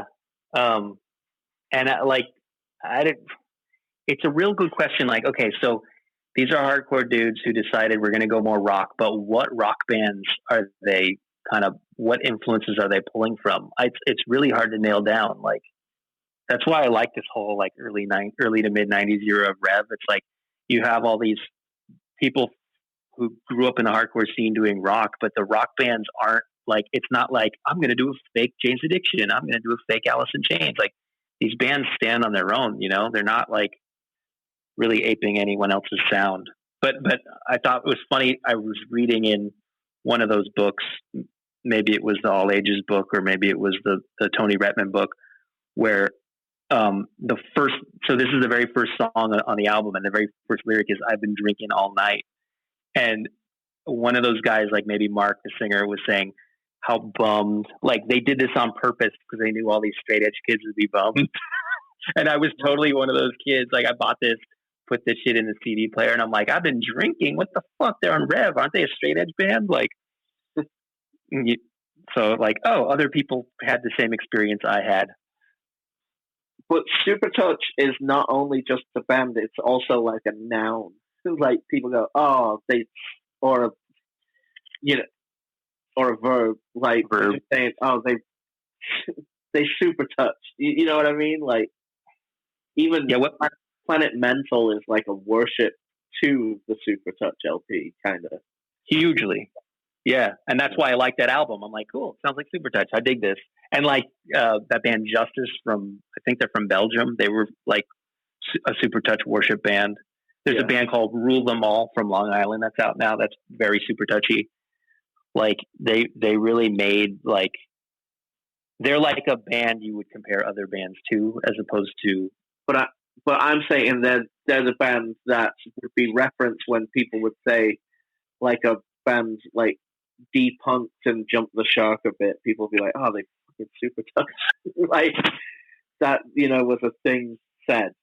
Well, if that's the case, a lot more bands quicksanded than Super Touched. Sure, but Dan, I think that's just a thing that you and Don said because you guys are dicks. And Rob Moran. Okay. The trifecta. This is another one of those. This is one of those records that took a long time to get into, and then I got super into it. Like, it's that whole '90s rev, like listen until you have decided you've gotten your money's worth kind of thing. But to this day, I love all that stuff. It's like it really has stood the test of time to me. So props to them being OG flat earthers. That's right. All right. I'm taking my number 5, and I'm going to go to Chain of Strength.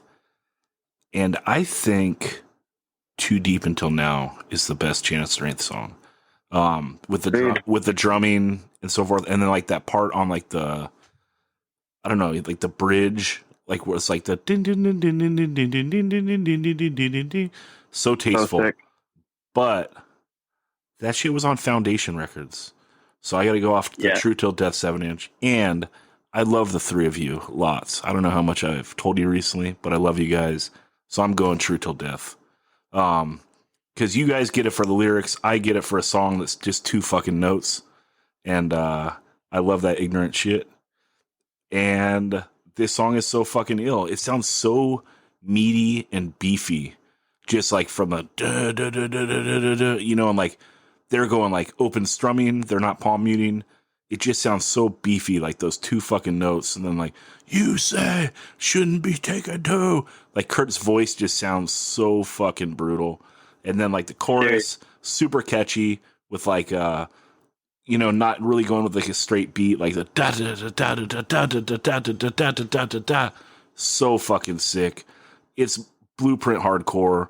Like, you know, every straightforward hardcore band's got to come with like their mid-tempo banger. And some of them knock it out of the park, some don't. This is the shit. Classic hardcore. Every single thing about it. This song's untouchable. So I'm choosing Chain of Strength, True Till Death off the True Till Death 7-inch on Revelation Records, Well, 1989. What? The backups are just so perfectly concocted to make his voice sound even more urgent, like with "you say," and then he runs with it from there. You know? Yeah. So fucking good. Yeah, and then like the build up at the end, like True Till Death, True Till Death. Plus, I can get down with Chain because they were straight edge, but Frosty drank sometimes, but only when he's thirsty. So, fucking love it. Love everything about this. Well, I was going to say that this is Frosty's sole songwriting contribution to the band. Is it really? He wrote the music for True Till Death, and that's the only thing he wrote for Chain. That's so amazing. Because, you know, they're busting some pretty crazy shit, and then to come in and just be like, here's my riff, dude. And like the fact that he must have brought a little more to it. Like, okay, and we're going to sing it kind of like this. Like, I don't know if you just come in with that riff and they're like, all right, let's roll with it. You know? Like, he must have brought a little more than just that. Like, here's my concept for the song, you know? I suspect it's based on Glue by SSD, but I never asked him. But I don't think you're right about him drinking beer while the band. I think he told me that everyone was sober during the entire lifespan of the band. The whopping 3 years the band was together. Yeah, but sober. Maybe you're thinking about when they were in Alien Ant Farm. I can drink 3 beers and be sober. Well, you know, whatever drugs they straight didn't drink and whatever. Okay. Anyway, yeah, this is what I choose, and we already talked Chain. The Chain formula. One thing that I think that is just super interesting about the Chain formula that I've definitely been guilty of stealing for Champion, but the formula really kind of relies on the drums to carry like the intensity and this, you know, the wipeout beats and all the crazy stuff that he's doing on the drums, and the guitars are kind of hanging on notes for a long time, and that was certainly like a formula that Champion used a lot, which was awesome because we had a great drummer, could disguise that I wasn't a very good guitar player, and then at the same time I could throw my guitar around and just be as wild as I wanted. So it's just like a sick formula that allows for like a lot of energy live. Yeah. You guys always Yeah. struck me as kind of a cross between Chain and Turning Point. Do you think that's accurate? Yeah, absolutely. I mean, that's kind of what we were going for, I would say. Right. Boom. I got a little bit more Hootie and the Blowfish from you guys. Yeah, like the earlier stuff. Yeah. Demo only. By the way, that Texas is the Reason song was Back and to the Left on the in-flight sampler. Killer song. Yeah. Okay, I think that we are on number 6. Chris, let's go with your number 6 pick. Yeah, I'm going to come back to Judge here. I'm going to go with Rev 15 off Bringing It Down. My favorite Judge song is Like You. This is a song that basically like screams that it's okay for hard guys to cry. I think it's so cool. Like, it's such a hard, heavy song with like some really cool, like reverby metal leads. It's like super emotional. Like hardcore as a genre is very confrontational, and the lyrics, a lot of the lyrics are very confrontational. For the lyrics of this song, he took a really cool approach where, you know, instead of pointing fingers, he's kind of looking at himself and kind of trying to relate to someone or something and saying, you know, hey, I've been where you are. Like, I've seen it. We're not that different. You and I, you know, and then showing them that there's a better way. I love that approach. And I love this record too, in that there's a lot of really introspective stuff like that he still sounds gnarly and mean and like every bit of the biker that Ben was talking about earlier, but like literally not afraid to like sit down and cry over something real. And I think it's awesome. Yeah, like when he's like, and I fought before and it never changed a thing. Like that's pretty heavy for like a dude that's probably what, 21, 22? You know, like that's a pretty heavy. And then this song, Chris, fuck, you know, on my list too. It's probably my favorite Judge song. And I saw him last year, and I would say overall they were pretty disappointing. But there's like moments where, because this is one of my favorite bands of all time. I've listened to this record a million fucking times, and like, I forgot about this song, you know. And then when they start doing like that intro, I'm like, oh my God, I totally forgot about this song. And it was just like, I'm getting chills just thinking about the intro. Yeah. And it's just like, it was one of those like, those shining like moments in the set where it's just like everything went away. And it's like, I remember like why I love this band so much. And it was like, it sounded so good and they played it so perfect. And it was just like, fuck, like, I love this song. Like, this is my favorite song on earth right now, you know? And like those moments you get like at hardcore shows, like they're, you know, we all understand them and most of the listeners understand, but that's like one of those things, like why we talk about sometimes, or I don't know if we talk about it on the pod, but like, you know, hardcore sometimes is like a secret handshake, you know, like if you're not in it, like it's hard to describe to other people because lots of people connect to music, right? Like why do popular acts draw 20,000 people? You know, like I would not say that those people are not connected to the music. They might be, but there's just something special about when hardcore is like done the perfect way and like the way you connect to it live. And like, this was like one of those moments, like them playing the song. I was just like, oh my God, I fucking love this. And yeah, it's perfect. This song is something special. You know, it's like kind of a ballad on the record, but still being like rocking and still sounds mean. But it's like, you know, like, it's like he's writing in his diary after like, you know, a big ass bar fight or something, you know, like, oh, I gotta figure out how to change my life, you know? Yeah. Like, yeah, I think, you know, Dan mentioned Fed Up, which I think is an awesome song, like definitely in the top tier of Judge songs. And that's a great pissed off song. But I feel like songs like You and like The Storm, like are the songs that made Judge, you know? yeah. Like made him stand out from the crowd. But I don't know if you could have one without the other. because like without Fed Up, Yeah, for sure. maybe these songs aren't like, I don't know, like a whole album of The Storm and Like You is not as special as having like Bringing It Down or Hold Me Back. You know, like you got to have those songs too, right? Mm-hmm. Well, it doesn't make it as special for someone to be introspective unless they're raging and pissed on the other song. Right. Yep. You know, Then you know why they're fed the fuck up. Yeah. And it's Yeah, like, I love. go ahead. You go. Oh, I was going to say the lyric that gets me the most is where he says, "Like you, I face rejection. Like you, I look for acceptance." I always think like there are all these bands, especially in hardcore, who put on this front like, I play this music for myself. I don't care if anyone likes it because it's not for them. It's for me. And it's like, cool. Then you'll be playing to nobody. Like you really don't care if other people like you. It's like that doesn't sound human. Like I don't believe you. And this guy's saying, like, I look for acceptance. I face rejection. Like you know, it humanizes it. It's taking off the kind of tough front. Like I want to say Fugazi would say stuff like that a lot. Like we're just playing this music for ourselves. It's like, okay, then don't play in front of an audience. I don't know if the real reason you're playing music is just for yourself, then don't play in front of an audience. Hey, You know what I mean? I mean, Like, they won't of let course people stage dive, so they might as well not be playing in front of an audience.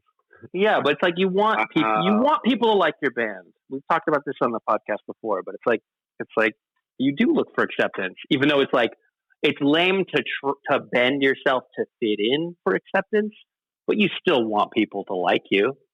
You know? Yeah, Fugazi So probably that's why I love them. they're probably not the best example, but you know, some bands that say that shit, it's like, well, your 8 merch designs like say otherwise. You know, I think you're hoping that people show up to the show. You know. Anyway. Right. Fugazi is the one example of like the band who never made merch. No, I know. So they're a bad example for that. And Fugazi's got to play live, dude. Who else are you going to do like the noodle wiggle to? You know, or like hold your backpack straps and shake left and shake right. Anyway. Shout out Noodle Wiggle. Okay. Let's see here. Let's go on to Daniel for your number 6. As he moles. No, it's. I can't believe there's going to be some bands left off of this. It's just really, really difficult. I'm going to go Inside Out, No Spiritual Surrender. Yeah, had to get on here. Yeah, just the moody beginning of it, and you don't know really where it's going, and then just the epicness of it, and you try to, God, like, you want to talk about an urgent vocal? Like, this is it. Yeah, his voice it's on this song is untouchable. Like this song lends to his voice the most of anything. Yeah. Even more than Burning Fight. Yeah. Even though I do prefer Burning Fight to this. Yeah, I would have chose Burning Fight also, but somebody got the number 1 draft pick. That's true. I do totally agree with what you're saying though. Like his vocals on this are 100% of the dripping with emotion, like that. If you turned it up to 11, like that, this is what that sounds like. Yeah, but after recording this in the studio, he probably just needed to go lay down in the other room. Like, he gave everything on this, lyrically and performance-wise. Do you want me to give the knock on this song? Okay. Repeating verses, especially for a guy that has so much to say, like to repeat the second verse, like write a second verse, dude. Come on. Yeah, but someone just said something about as one, like teaching you for the next part. I also think sometimes if you have something really important to say, sometimes you got to say it twice. Yeah, and it's just a mission statement of, like, you cannot beat me. No matter what you try, you cannot beat me. I have enough faith in myself and my own makeup to come through. You know, I think it's incredible. It is like a very hardcore sentiment, but expressed in a very, very emotional way. Yeah, should have wrote a second verse. As One had a second verse. But I mean, you were saying, I don't know. It's just because he writes such great lyrics, man. I just like, and that song is so perfect for him. I just wish that he would have laid down like more come lyrics. with it now? What's that? You just want him to come with it now? Yeah, dude. I want some more. I want some flow. Because, but I mean, he would go on to do the band that like repeats everything, like the ultimate repeaty lyric band, you know. So anyway, great song. Do you think that? Do you think who wrote the lyrics to this song? Does anyone know? If it was Zach or if it was you think it might someone be else in the band? Yeah, because I always think about like Vic converting to Krishna like right after this, and how like isn't that a form of spiritual surrender? You're surrendering to your God Krishna, or am I reading that wrong? I think with hindsight, you can look at this and think that it's the precursor to a lot of like the 108 and Shelter and what Vic went on to do. I think you can totally retrofit it to be that, and it certainly can be, but I'm taking it more as like the power of self rather than the the Krishna vibes. But if you look at the artwork of the record and everything too, it has touches on that kind of world as well. Yeah, I want to say he converted when Inside Out and Quicksand and Shelter did a tour in 1990, like just after this record came out, and Shelter brought these like gurus with them in like a caravan, like a Winnebago. Yeah. And over the course of the tour, I think Vic was converted. So this had already been out and been recorded and made before his spiritual awakening, so to speak. And I don't think he's. Oh no, he might still be Krishna. I have no idea. I don't know. He's a snake oilsman. Yeah. I don't know if you can be Krishna and record the PC Death Squad record.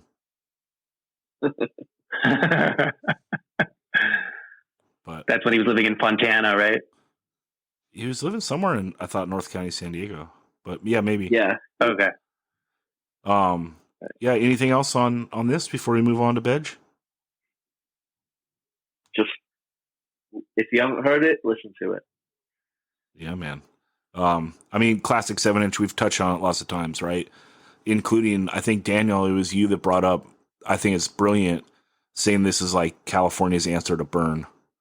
You know, like both just the apex of being rooted in aggressive hardcore, but pushing the boundary to the very limit. Yeah, it is the West Coast version of the East Coast Burn 7-inch. You know, right? Because on the Undertone song, they go buck wild. You know, and then that's like, you know, Chris talking about like the proto mosh on Shall Be Judged. Like that Undertone mosh is like kind of blueprint for a lot of like the 90s like metal core mosh. Like the dun dun dun dun dun dun dun dun dun dun dun dun. So yeah, definitely. Yep. Okay. Bedge, let's go on with your number 6, please.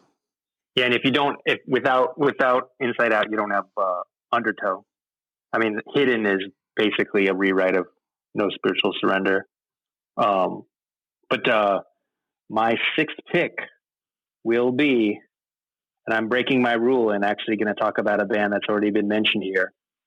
Bold, Running Like Thieves. Oh. And the reason I'm picking it is because it's so different than the LP. It's almost like talking about a different band. Because you have the introduction of Tom Capone from Beyond joins the band, and the 7-inch was recorded during Spring Break '89, which is the year that Matt graduated high school, and a lot of the other dudes in the band. And so the guitarist, the rhythm guitarist, and the drummer, and the bass player. So Tim Brooks and John Zulu are like, fuck it, we're going to go to Cabo for spring break. We don't want to stay home and record a record. And so the remaining 3 guys recorded this entire record themselves. And that's why you only see 3 people on the back of the record. You know, that famous photo that everyone talks about, how they look like New Kids on the Block, even though they don't really. So it's Matt actually plays bass on this, and Tom Capone does all the guitar stuff. So, Badge, while you're dropping all those bold facts, right? when does the 4th press come out? Like when it changes color from like the maroon to the blue? I don't know, but I got the 7-inch in 92 and the cover was blue. So that's not about 3 years after it came out. So right. Somewhere within the first couple of years. Yeah. But as another record, when I first got it, I'm like, I knew this band from the Way It Is comp, the Wise Up. I think that's the only song I'd heard by them at that point. And I got the 7-inch and I'm like, this is not the same sounding thing. It's basically the only time youth crew, hardcore, and new wave of British heavy metal were stylistically merged into one thing. Like no one did that before or since. You know, you have the it's like that sounds like Crazy Train by Ozzy or something like that. Like, and then of course you still have the speedy youth crew type stuff. I love it. I think his voice is almost like, you can tell his voice dropped a little since the LP. You know, he's 17 or 18 at this point, and he's kind of got that Jim Morrison thing going on. And then I remember teaching Graham how to play a lot of these songs on the guitar, like the solos. I mean, I could never play them as well as Tom Capone could, but that really got Graham into playing the guitar. Or Graham, let's be real. No, but that's part of the story. I was just about to say, Graham got so obsessed with learning these songs on the guitar that it really got him into guitar, because he was a drummer. He was a drummer of Fields of Fire, and he never looked back. Like that, like he knew how to play the guitar already, but like he was an okay guitar player. Within a month, he was a better guitar player than me, and there was no looking back. And no pun intended, because that's the name of a bold song. But so this record really inspired him, which is strange to think. Like this, he's like the least youth crew guy you can imagine. He's like a Hessian now. But he loved all that stuff. He was never too cool for school. I think you get a little bit of that from him now, but back then, no, he wasn't too cool for school. Now it's like, why would I listen to anything that isn't Thin Lizzy? You know, he'd say stuff like that, kind of get a rise out of people. But Ben, I just remembered a story that I forgot about. We played with you guys in Tehachapi in Andy's garage, and Graham had attached a cowbell to his drum set. Totally remember that. Yes. And he kept playing it and like laughing, and like, of course we all kept egging him on, like, yeah, more cowbell. And he kept doing it, and you got so mad that you grabbed the cowbell to yank it off of his drum set, and you pulled, it was attached, like it was vice on it, and you basically ripped his entire drum set apart. I don't remember that. I do remember sticking my hand between the cowbell and his drumstick, and him hitting my hand so hard because he's still thinking he's hitting the cowbell that I was like, oh, I shouldn't have done that. That hurt. But yeah, those are the roots of his, you know, that's the beginning of his journey as a Hessian, right? Using the cowbell. But love it. Yeah, Running Like Thieves. Another cool thing about this song is guitar solo between the first chorus and the second verse. You know, like a kind of a quick guitar solo. I always think that's cool. Like, you don't hear that very often. I think it's like a great placement of a guitar solo. Because the guitar solo usually comes like after the second chorus, and it kind of takes up the entire length of a verse or a chorus. That's like the standard place to put a guitar solo. But it's just like it hits you hard and fast. And I remember them playing in '06, and they opened with this song, and it was like everything I wanted it to be. Damn, you guys don't like this? I love it.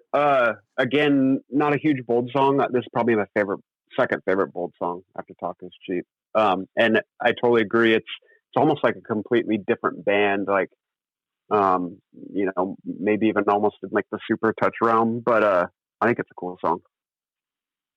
Daniel, do you like this? No, not at all. I'm on Team Daniel. It's introspective too. It's the same kind of journey that Judge takes between the 7-inch and the LP. Bold takes between their LP and their 7-inch. I mean, they're never as pissed off as Judge. They never were in the first place. But it's more like singing about feelings, you know. Yeah. Cool. That is your number 6. And let's see, my number 6. Okay, I'm taking a Youth of Today song. And like we've talked about, this is fucking brutal. The two that I narrowed it down to were Take a Stand and Stabbed in the Back. I'm going Stabbed in the Back. But Take a Stand, it's got sentimental value to me because it was on one of those Revelation Records tours, and I think maybe Better Than 1,000 played, and they like ended with this song. And they played it at the Whiskey, and it's the one and only time I staged over the Whiskey, which is fucking terrifying. And it wasn't that huge of an attended show. Like, what do you think the Whiskey holds? Like 500 people? Like, if just the ground floor. I'm saying like packed. Like, okay, so a few hundred. Two. Okay. Yeah. There's probably like, it was not that good of a attended show because I remember it being loose. And when I staged over, I was fucking scared, you know, but I still had to. It's fucking Take a Stand. And like the way that, you know, the song builds up, like, hear your voice back of the crowd, come up front and shout out loud, you know, and then you get the Take a Stand, you know, which is very similar to like the Greatest Minor Threat shit, right? Like on In My Eyes, you know, like it's that yell of a phrase, like where there's nothing else, and then to just go into like fucking blistering. Man, this song is fucking perfect, but I'm going Stab in the Back. Another like Blueprint song. And You talk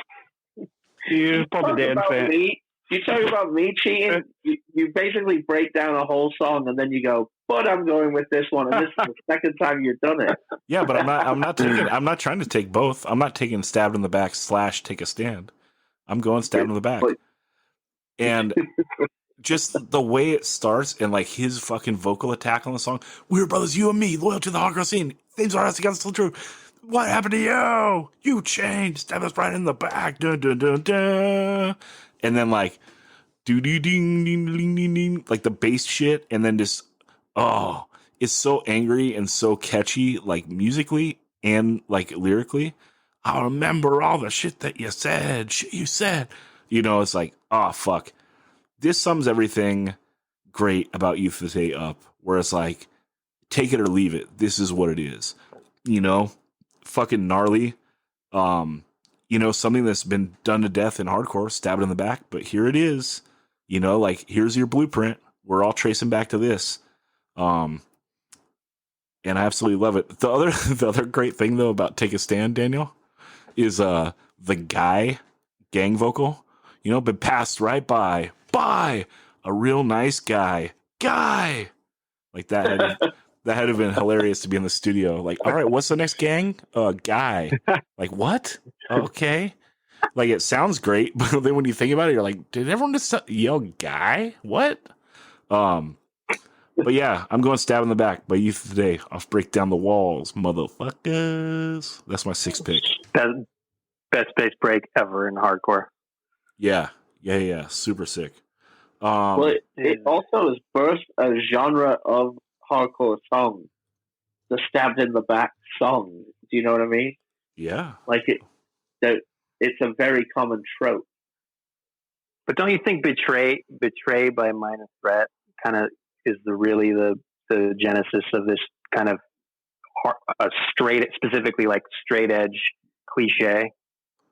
Yeah, but I'm saying, like, when these kind of songs are talked about, everyone refers to them as like doing lyrics about stabbed in the back. You know, Yeah. And also, like, Ian is like a great lyricist that has plenty of nuance. You know, Ray Kappa has zero nuance, and that's why it's like different and great in a different way. You know, like there's no nuance here. You know, I remember all the shit that you said. You know, it's all fucking lies. Like, that's not an Ian ass lyric. Like, Ian is actually, I don't know, his shit's like another level, you know? But there's something great about being so straightforward. I'd say early Minor Threat, first 2 7-inches, there's no nuance, you know? Like, get your bravery from a six pack, get your bravery from half pint, like all those, like the first 14 songs on the discography. And then you get nuance with Out of Step. Would you agree with that? I would still say those Minor Threat lyrics are like technically better lyrics. A little bit more clever. Yes. Yeah. Right. Yeah. That's probably the best word. So it goes from like being clever and pissed to like real nuance. And Ray is just fucking angry. There's no nuance. And that's what makes it so great. That's why I love it. You know, I don't want it to all be the same. But yeah, I think we've talked to you today plenty. And I think we can go to Chris for his number 7 final pick. And also just chime in before you choose your number 7. Is this brutal? Like, do you feel like you're leaving a bunch of stuff off, or do you feel pretty good about your list? So I actually am getting all the songs I really wanted to have on here. I mean, that said, there's tons of content. So, like, you know, it makes sense, you know? Yeah. Plus, Ben picked a bunch of stuff that I would never pick in a million years. That helps. That's the idea. You got like no, Ben stuff is cool, but like, you know, that's not really the era that I'm going for, and I dig some of that stuff. But yeah, you got 2 that I really want. Also, so you're the only guy I got beef with in here. They also, I mean, Rev's got a ton of stuff. You know, in the 2000s, like they came back strong with, you know, Down or Nothing and, you know, Ships. You had Shook Ones. You had Violent Reaction a little bit later. Like, there's some good stuff that I would love to touch on, but there just isn't time, you know? Yeah. Gotta pick 7.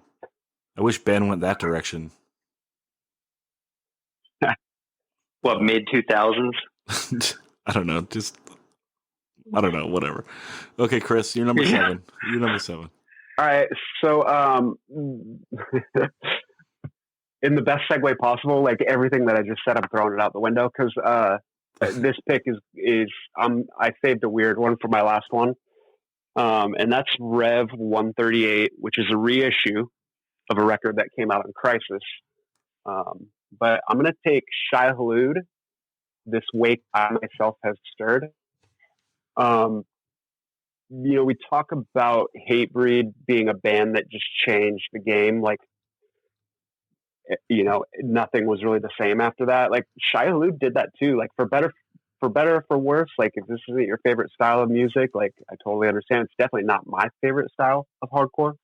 But, I mean, they changed the game, you know, and then they weren't the first to do this kind of melodic metalcore thing, but, you know, I think they're one of the first to do it this good, and it really kind of left a dent that we see today.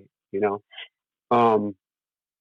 know, in some alternate reality, you know, Chad never leaves Shai Hulud for Newfound Glory, and Shai Hulud is like the biggest band in the history of hardcore. I mean, they still got pretty big, but you know, all the lineup changes certainly didn't do them any service. You know, kind of held back some of the momentum. But I just think this song is awesome. And it's really all about the lead. Like, there's other songs on this record that are more memorable lyrically, like My Heart Bleeds the Darkest Blood. also a band that changed the game by having like complete sentence song titles. But this song just has the coolest lead. If you listen to this record, like it really stands out. Like it's and really like Chad's vocals on this are like so. We go back to the Inside Out style, kind of dripping with passion. Like Chad definitely had that to like the next level, like to the more metal level. And this record, Hearts Once Nourished with Hope and Compassion, is an incredible hardcore record, and this song is my favorite song from it. So that's my number 7. Dano, did you ever get into this stuff? When this first came around and Rob signed him for Crisis, it was a big deal, and he was a pretty maniacal frontman. Would be like flipping on his head and like he was also, he was like real young too, right? He was notoriously young, like 15, 16 or something. Mm-hmm. On tour with these older dudes in the band, but the guitar playing also took a lot of the San Diego guitar players by storm. Like a lot of people wanted to try and incorporate this kind of riff into their music, but to me, I never latched onto them like everyone else. But they made a massive imprint in San Diego when they came through, and when this record came out. It just never particularly grabbed me personally. I mean, bands like Poison the Well, who became huge, like they owe everything to this band, right? Yeah. I liked this when it came out. I can't listen to it anymore, but I really did like it when it came out, and I saw them at the showcase. I don't know why it didn't hold up for me. Maybe I'm gonna give it another chance. Maybe I'll change my mind back. It's certainly one that I came back to. Like I loved it for a while, and then I got, I took too much to the School of Rain on the Parade, and kind of threw all my more metal stuff on the back burner. But like, as I come back to it, like this record is just awesome. So, but I was totally in anti-metal mode too when this came out, and there was something about it that it was different enough where I dug it. The octaves and the mm-hmm. two guitarists are doing two different things, and it's creative. I remember seeing them. I saw 10-Yard Fight on a Monday and a Tuesday and a Thursday and a Friday in 1 week. And then on that Wednesday, like my day off of 10-Yard Fight, I saw these guys at Showcase. And then on Saturday, I saw Kill Holiday at Coos. So I saw 6 shows in a row. I was so fucking tired. Oh my God, I'd never do that again. Don't mix an acid with a fucking bass, because it will blow up right in your face. Yeah. I'm excited. Speaking of Kill Holiday, I'm excited that you chose this, Chris, because that's cool to have a song plucked out here, and I'm going to give it an honest chance. I was never able to get into this band, but I'm going to give it a shot. What are you saying about Kill Holiday? It's funny that Ben mentioned Kill Holiday, because the first time I actually heard this song was on, I don't know if you guys remember it, but that East Coast versus West Coast comp. I don't even know who put it out, but it had this Shai Hulud song. It had Made to Let You Down by Kill Holiday, and also had the Far Side song that I was talking about earlier, I Hope That You're Unhappy. Awesome. Had a bunch of other like Ensign and In My Eyes and stuff, I think, too. Sounds like a perfect comp. Daniel, number 7? Well, it's funny that Kill Holiday was just mentioned, because they're close. The title track of their LP would be close for a choice of mine, because I really love that LP. But I have to put this song because it is my favorite song by them. And it is just an incredible song. And it's making me not put a Youth of Today song on my list, which makes me feel very guilty. But I'm going to go with Landmine Spring by Quicksand. Manic Compression, their second LP, was pressed on vinyl by Rev at the time of the release of the record. So they'd done a deal with much like Rage Against the Machine did, like the major labels are like, yeah, we don't care who presses the vinyl. Go ahead, license it out, you know. And so the vinyl came out on Rev, and Landmine Spring is just such an amazing song. It has a very staccato, like parts to it, but it also has this amazing guitar going over the top of it. Tom Capone coming back in again, with Walter's vocals on it being so cool, because the way he delivers the lines on a couple of parts of the song is almost like he sings the part of the riff, like the lyric, and then it almost drops off a cliff, like where he goes into the next line. Like he has like this bridging by his vocal going into the next line, and it really sounds like falling, but represented by like the sound. It's a really amazing song, and I'm going to have to put it on my list. Anyone else familiar with that song? First Quicksand song I ever liked, and I tried really hard to like them because it was all ex-members of my favorite bands, and I couldn't get into them, and I got into this song, and I gradually got into the other songs till I liked all of them. So, yeah, good pick. I mean, yet another Rev band that, like, you know, I didn't understand. I tried my hardest, and then I became like a certified cult member of the band. Yeah, but the pedal usage of that riff that starts it out is just so cool. It's like a swirling, but pretty sounding riff, and then the rhythm section is just like it's crunchy and beautiful at the same time. It's an amazing song. You know what it's based on, I think, is there's a song by the Eagles called, I'm looking it up right now, it's called Those Shoes. I'm Jeff Lebowski on this one. Those Shoes by the Eagles. Listen to it. Eric B. and Rakim sample it, Beastie Boys sample it. It's totally like the da-da, da-da. Chris, did you want to say anything on Quicksand? I love Quicksand, but for me, like, I love Slip in the first 7-inch so much that, like, anytime I try to listen to Manic Compression or the newer record, like, I won't get very far, and I'll just put it back to Slip. So I'll definitely have to give this song another try. Yeah, give this a try, because I like Slip better as an LP, but this is the best Quicksand song, in my opinion.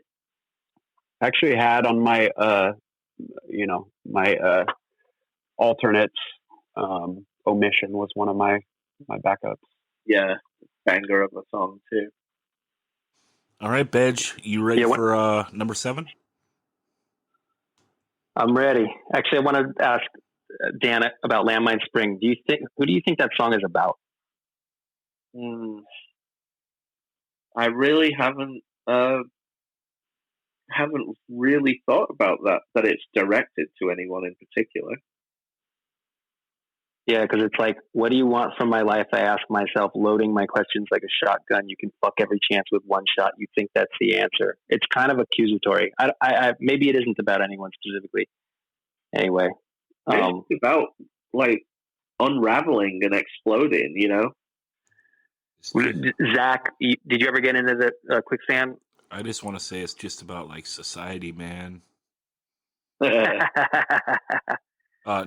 Did you ever get it? No. To me, it sounds like the end of a relationship. Right. You know. Okay, my last pick is going to be, I'm going to go everything I've done so far has been, where am I here? It's been 90s and Boulder's late 80s. So I'm gonna go further into the future with a song called "For the Moment" by the band In My Eyes, and that is off their album Nothing to Hide, which came out in, was it 1999 or was it 2000? It was 99. Yeah, 99. Yeah.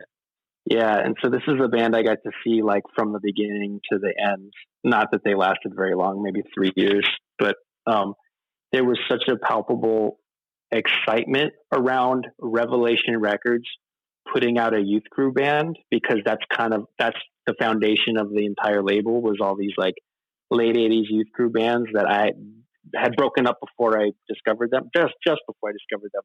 So it's I like, guess it came out in 2000, Ben. Oh, it did. It came out in 2000. Yeah. Yeah, and so this is it.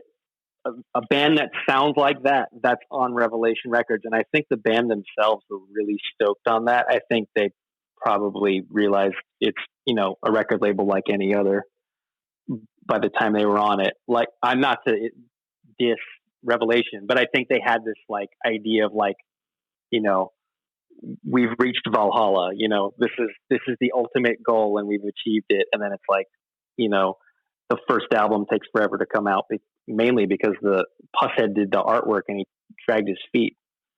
But then the second album, I want to say like by the second album, this is something that bugs the shit out of me about hardcore, is that a band will come out, they'll be brand new and people will be really excited about them because it's something new. Like it's something new and shiny. Yeah. And then they stick around for a couple of years. They make another one or two more records, and those records, regardless of, even if they're better than the first one, it's not new anymore. So it's not cool. And we've moved on to this other shiny new thing. Agreed. I don't know the hype of things, and Nothing to Hide is so much better than The Difference Between, in my opinion. So much better. Agreed. Right. I mean, yeah. Okay. We all agree on that. Well, I'll tell you something that I did learn from a recent episode of 185 Miles South is that Corey has a couple of pictures on this album cover Yeah, He that was does. cool. from when he was a photographer. Oh yeah. That's right. I knew that. I was proud of him when I saw that.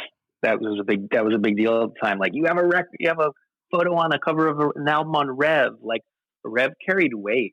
Like, it really was if you were into that straight edge shit, they were like, that was the pinnacle. Yeah. Mm-hmm. And they were doing so much random stuff, like most of my other picks, like up to that point, that it was so cool that they came out with this. And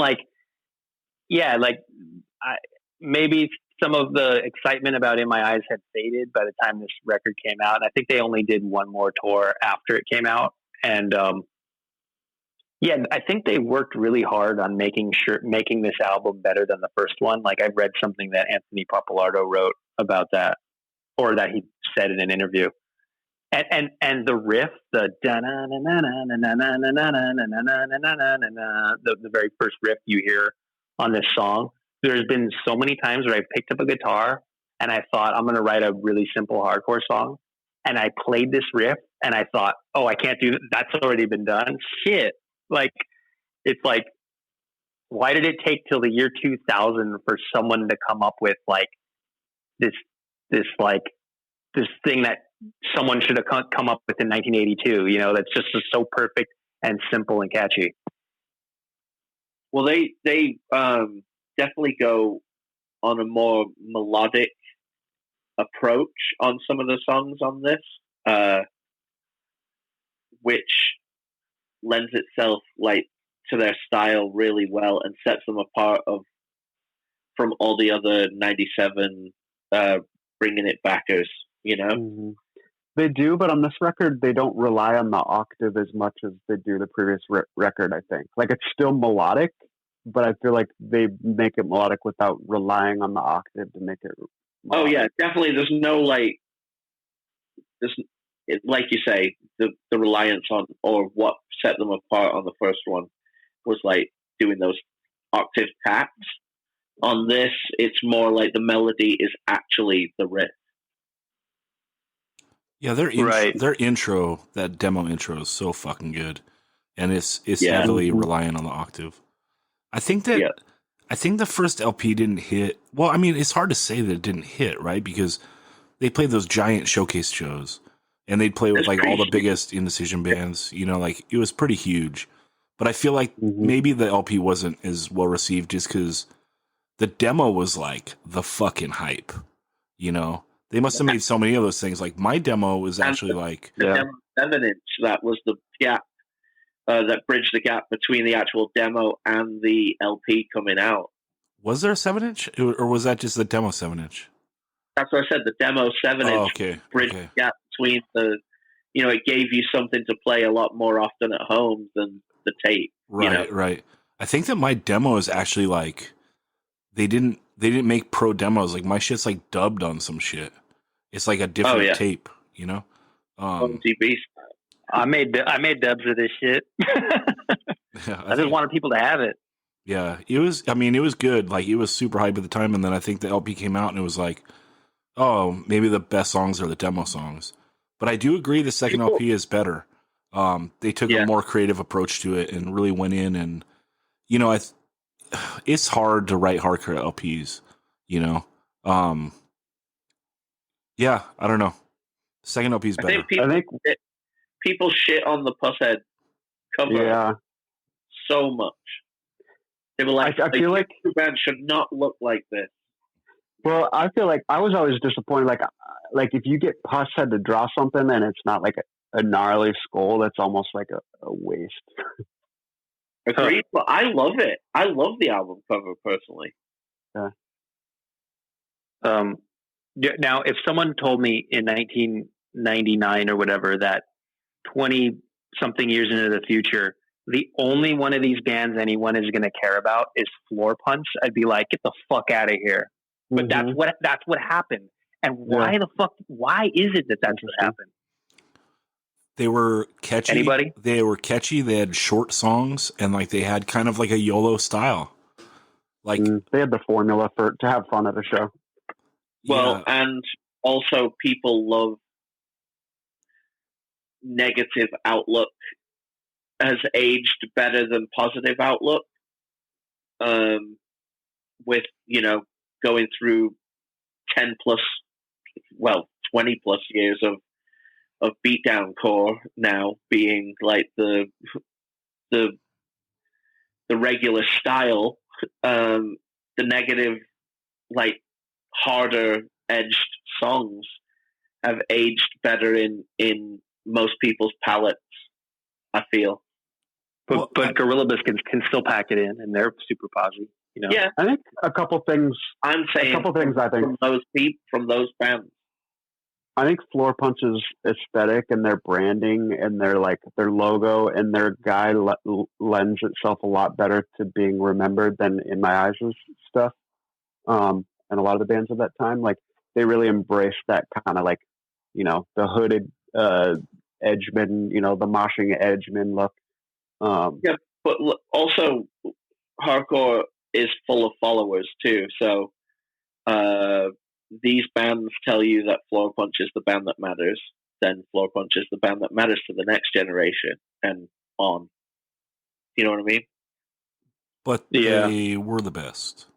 Like I said, like they have that YOLO style. Like they went with like the scissor beat on some songs. Like they went wild, and then like it's super catchy. Instead of like trying to write, I don't know. It was just like a era where that genre was kind of safe, and it got even like safer, I think, in the early 2000-ishes too.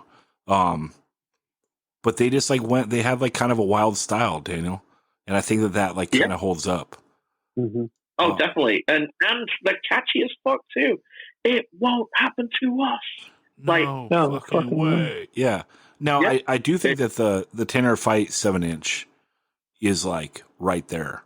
But I think that they suffer from doing an LP that wasn't the Hardcore Pride. Yeah, the Hardcore Pride 7-inch and their demo. But the 7-inch especially. But the Back on Track LP was not that great. And that too much filler. What's that? Well, too much filler. But arguably, the Floor Punch LP is that. But Floor Punch are living off of their first twin killing 2 7-inches. or the demo on the 7-inch. They're living off of that. Yeah, but that Floor Punch LP is like pretty good and pretty easy to listen to. Even I do think the demo and the 7-inch are better, but it's a pretty good LP for the genre. The Back on Track wasn't that great. Now I do think that Back on Track though. Go ahead. Back on Track has some bangers though. In retrospect, like when it came out, I think there was a lot of hype, and it didn't live up to the hype that I had, the standard that I had in my head. So I didn't like it initially, but like when I went back, like even recently, when I go back and listen to it, there's some bangers on that record. Definitely, but what I think 10 Yard Fight suffer from is the fact that they had a gimmicky existence at one point and tried to mature out of it, even though, you know, and I think all the passion was used up around the Hardcore Pride 7-inch a lot. Do you know what I mean? Like it was so much more was given at the time, whereas Floor Punch were still dudes around at shows and became more celebrated because they did less. Well, over time. I want to say that I think that last 10 Yard Fight EP, the Only Way, that was better than Back on Track. Like, but maybe people had lost a little interest right then. Maybe that was like a little too late for the style. But but it was good. But what you're saying about hardcore LPs, that they're very hard to do, I can very much agree with that. And my band's first LP suffers from that, of trying to just accumulate as many songs as possible instead of editing, you know? And I think Back on Track suffers from that as well. Like, oh, we got to get like 13 songs or 14 songs, like, you know. Anyway. Well, the cool thing about the Second in My Eyes album is that it's not fake Gorilla Biscuits. It's not fake Youth of Today. Like it's not completely created in the mold of another band that already existed. It's turning point-ish without sounding like what became by the mid 2000s what people call amazing core, you know, like ultra corny melodic hardcore. Yeah. Like, it's not corny. It's not that level of like what that kind of thing became. So it's one of the few like late, well, I guess it's not late 90s, but you know, 95 to 2000. In 99. Okay, so 95 to 2000, like in that chunk of time, it's one of the only Youth Crew records I still listen to on a regular basis. And believe me, I bought every single Youth Crew record that came out between 1995 and 2000, every one of them. Yeah, so that's saying a lot. That's saying a lot, right? Yeah, we need to do a whole episode on that shit, because I'd love to go into it. You know, we've talked Rancor a little bit, but I'd love to talk Rancor and Rain on the Parade and Follow Through and all these bands. Atari. Yeah. And that's why I picked him. That's why I picked this song, just so we give us an excuse to talk about that shit. Well, also the thing is with this, you know, when you say a band has matured or whatever, usually sometimes that's kind of a knock, or could be a knock. This is them maturing and really figuring out who they are and sounding awesome without like pulling, like you say, pure influence from here or here or here. They're just in my eyes, and they're great. Yeah, they're basically doing the same thing, just better. They just got better at it. Yeah. Chris, you were going to say something, and then let's wrap on this. Yeah, I don't know if this is true. This might be just like a hardcore urban legend, but something that I thought was interesting that I heard is that this record, Nothing to Hide, it's got kind of like a unique sound, and allegedly the reason it sounds a little bit unique is what I heard is they went in, they tracked all these songs, and then listened to it. I don't know if maybe they just tracked the drums and listened to it and said, this is all too slow, and they sped it up, like in the studio, like on the reels, or you know, in the computer, like sped it up, and so it affected the tone a little bit.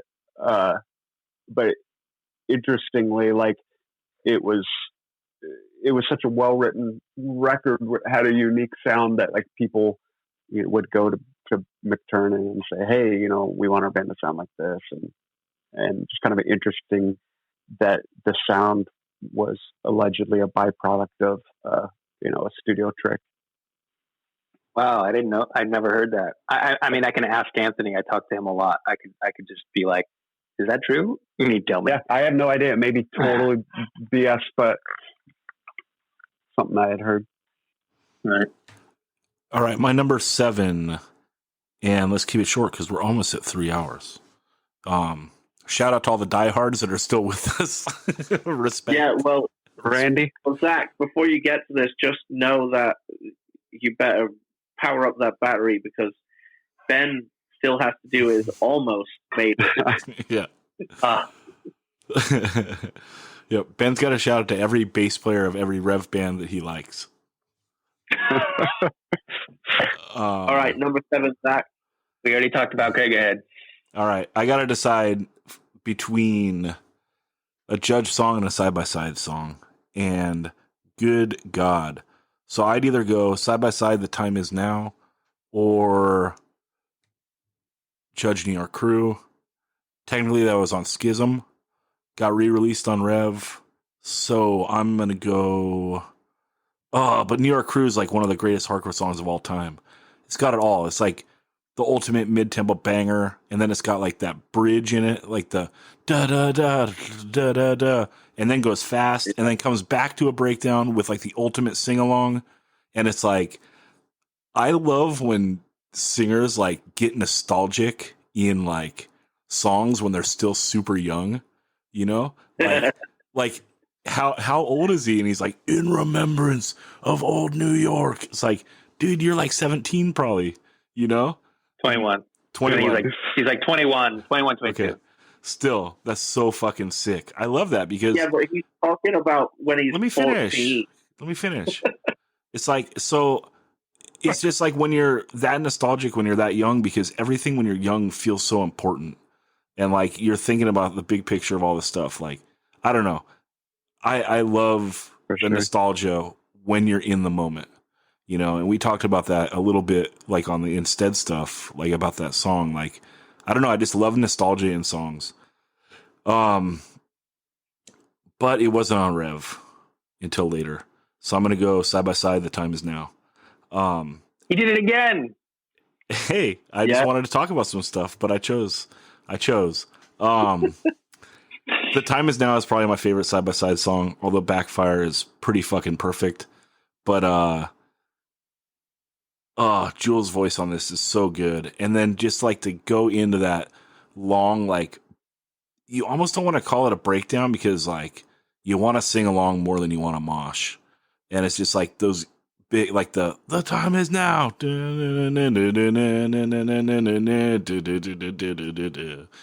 Like that riff is so catchy. The lyrics are so catchy. Perfect. This is perfect hardcore. Like 10 out of 10. God, I gotta choose this. But New York Crew is so fucking good. But I'm going side by side. The Time Is Now. And yeah. Anything else you guys want to say before we wrap on this? If anyone's still listening, then we'll post the lists. And if Daniel remembers, right? We forgot to do it one time. No, we'll do it. Okay. Give me a heads up when we're going to post the episode. I will. Yeah, and we'll post a list. You guys can vote, and we'll see. We'll see if I don't know, Bedge. A lot of people love that shit. I know you're trying to be cute there and like choose some stuff that you want to like have people look at, but a lot of people ride for that stuff. So who knows? Yeah, he's going for the Colts. Yeah, who knows who's going to take it, Like some people are so big on that stuff, like they might sign up and have 5 Instagram accounts and vote 5 times. Who knows? But we'll see. Anything else you want to say before we wrap this up, Bedge? Go ahead. I'm doing a final count of like a little quick statistics of the songs we picked. 16 of the songs are from the 80s. 11 are from the 90s, and 1 is from the 2000s. That's the In My Eyes song. And that's that. Nothing from the 10s. Does that add up? Was we're talking Yes, it hardcore, does. man, That not ends up math. 28. All right. You're talking to a guy that earlier said We're Not in This Alone was re-released 15 years later. And I think it was like 7 years later. Yeah. Hey, you've been playing guitar for how many years? Daniel, you have anything else to say before we go? I mean, I'm just jealous that that song is on your list and not on mine. I should have madballed you like you did with the madball pick and just done everything side by side ever recorded.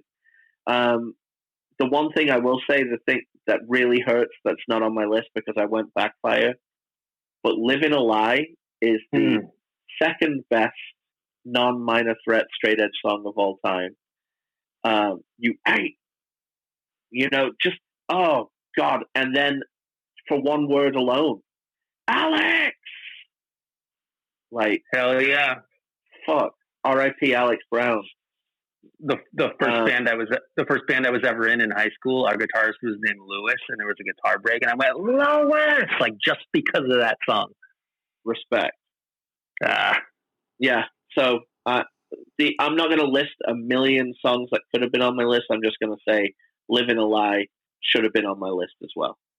Yeah, I wanted to ask one. I wanted to ask one really bad. No more questions, Bedge. You had your piece. Let's go to Chris. Chris's final word or final words. Yeah, two kind of alternates I had. Filter the Infection by Statue. Love that song. And then this is vinyl only, but Civ et tu Brute. I only bring that up because I always maintain that you got rid of all the pop songs. Like I love that record, Set Your Goals, start to finish, but you got rid of all the pop songs on it and put out a EP that was only the hardcore songs. Might be one of the best EPs in hardcore history. Yeah, agree. You got to make a little playlist of that so I can listen to it like that, and then I would be interested because that'd be cool. All right, everyone. Thanks so much. And that song was "No Thanks" is the first. You knew what I was going to ask. Yeah. All right, everyone. Thanks for listening. Jesus fucking Christ. Okay, thanks everyone for listening to the pod. All right, bye-bye.